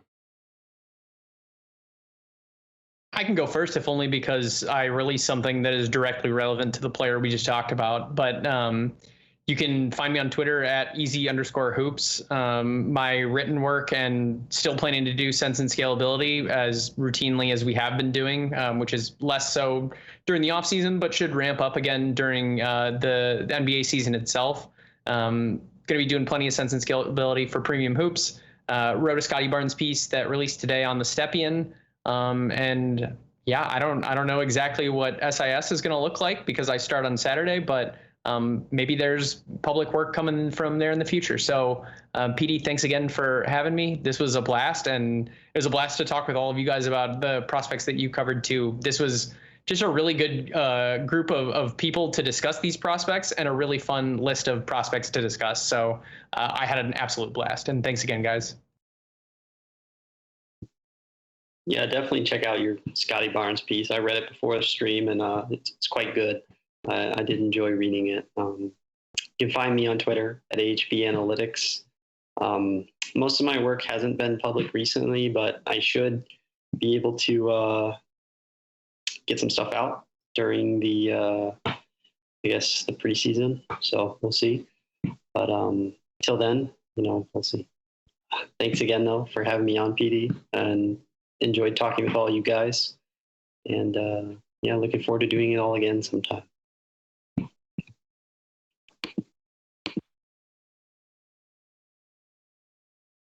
I'll go next. I'm Joseph Nation at JNA1 on Twitter. Have a piece recently out for thelooneyben.com on basically just the idea that we should make it impossible for teams to offer a two-way contract to a second rounder. And yeah, I mean, highly recommend everyone at thelooneyben.com. But in general, though, it's been great discussing all of these guys with you. There's definitely some things in these guys that I had missed that enjoyed having pointed out, especially the Josh Primo conspiracy. It's my new Jaden Springer height thing. I'm gonna ride this out until we get confirmation that Jaden Springer will eventually be tall. I'm going to ride the Josh Primo ankle. Bryce, you want to hit yours? Yeah, I can. I'm not industry, not yet at least, but I'm at Bryce Hendricks 14 on Twitter. I usually tweet dumb things. I tweeted something, got in a political argument today that was weird, but other than that, it's all basketball. I write for the Detroit Bad Boys. I think it released this morning. I wrote about Killian Hayes' potential development and my worry, but also excitement for him next to Cade and what that could look like. And then I write for Roll Call Sports, and I host the Upside Swings Draft podcast. So a lot of fun stuff coming for the 2022 draft, which is full of my favorite thing, which are dudes 6'8" and taller who do cool stuff. So yeah, I'm very excited for that. Well, again, wonderful night of hoops. Really appreciate you guys in every single way. We've got good discussions. We get good disagreements. We get good points out. I mean, I learn something every single time we do one of these. So I'm just thankful that we get to talk about this, broad group of prospects. You can find me on Twitter at AboveTheBreak3. My writing is on Patreon, which is in my bio. Starting the 2022 cycle now heavily. Now that I'm finished with writing about UIBL, I have one more piece coming out, but the work is done. The work is always free, but if you can swing $5, it helps defray costs and to pay for buying AAU film and stuff like that. I just want to say thank you to everybody for being here. I really appreciate you guys. I really appreciate the people who made it to the end of the stream, whether you're watching live or on VOD. You've all been wonderful. Long live this conspiracy. Long live this group. And thank you so much. Have a wonderful day. Goodbye. Hey, now I got to hit the button.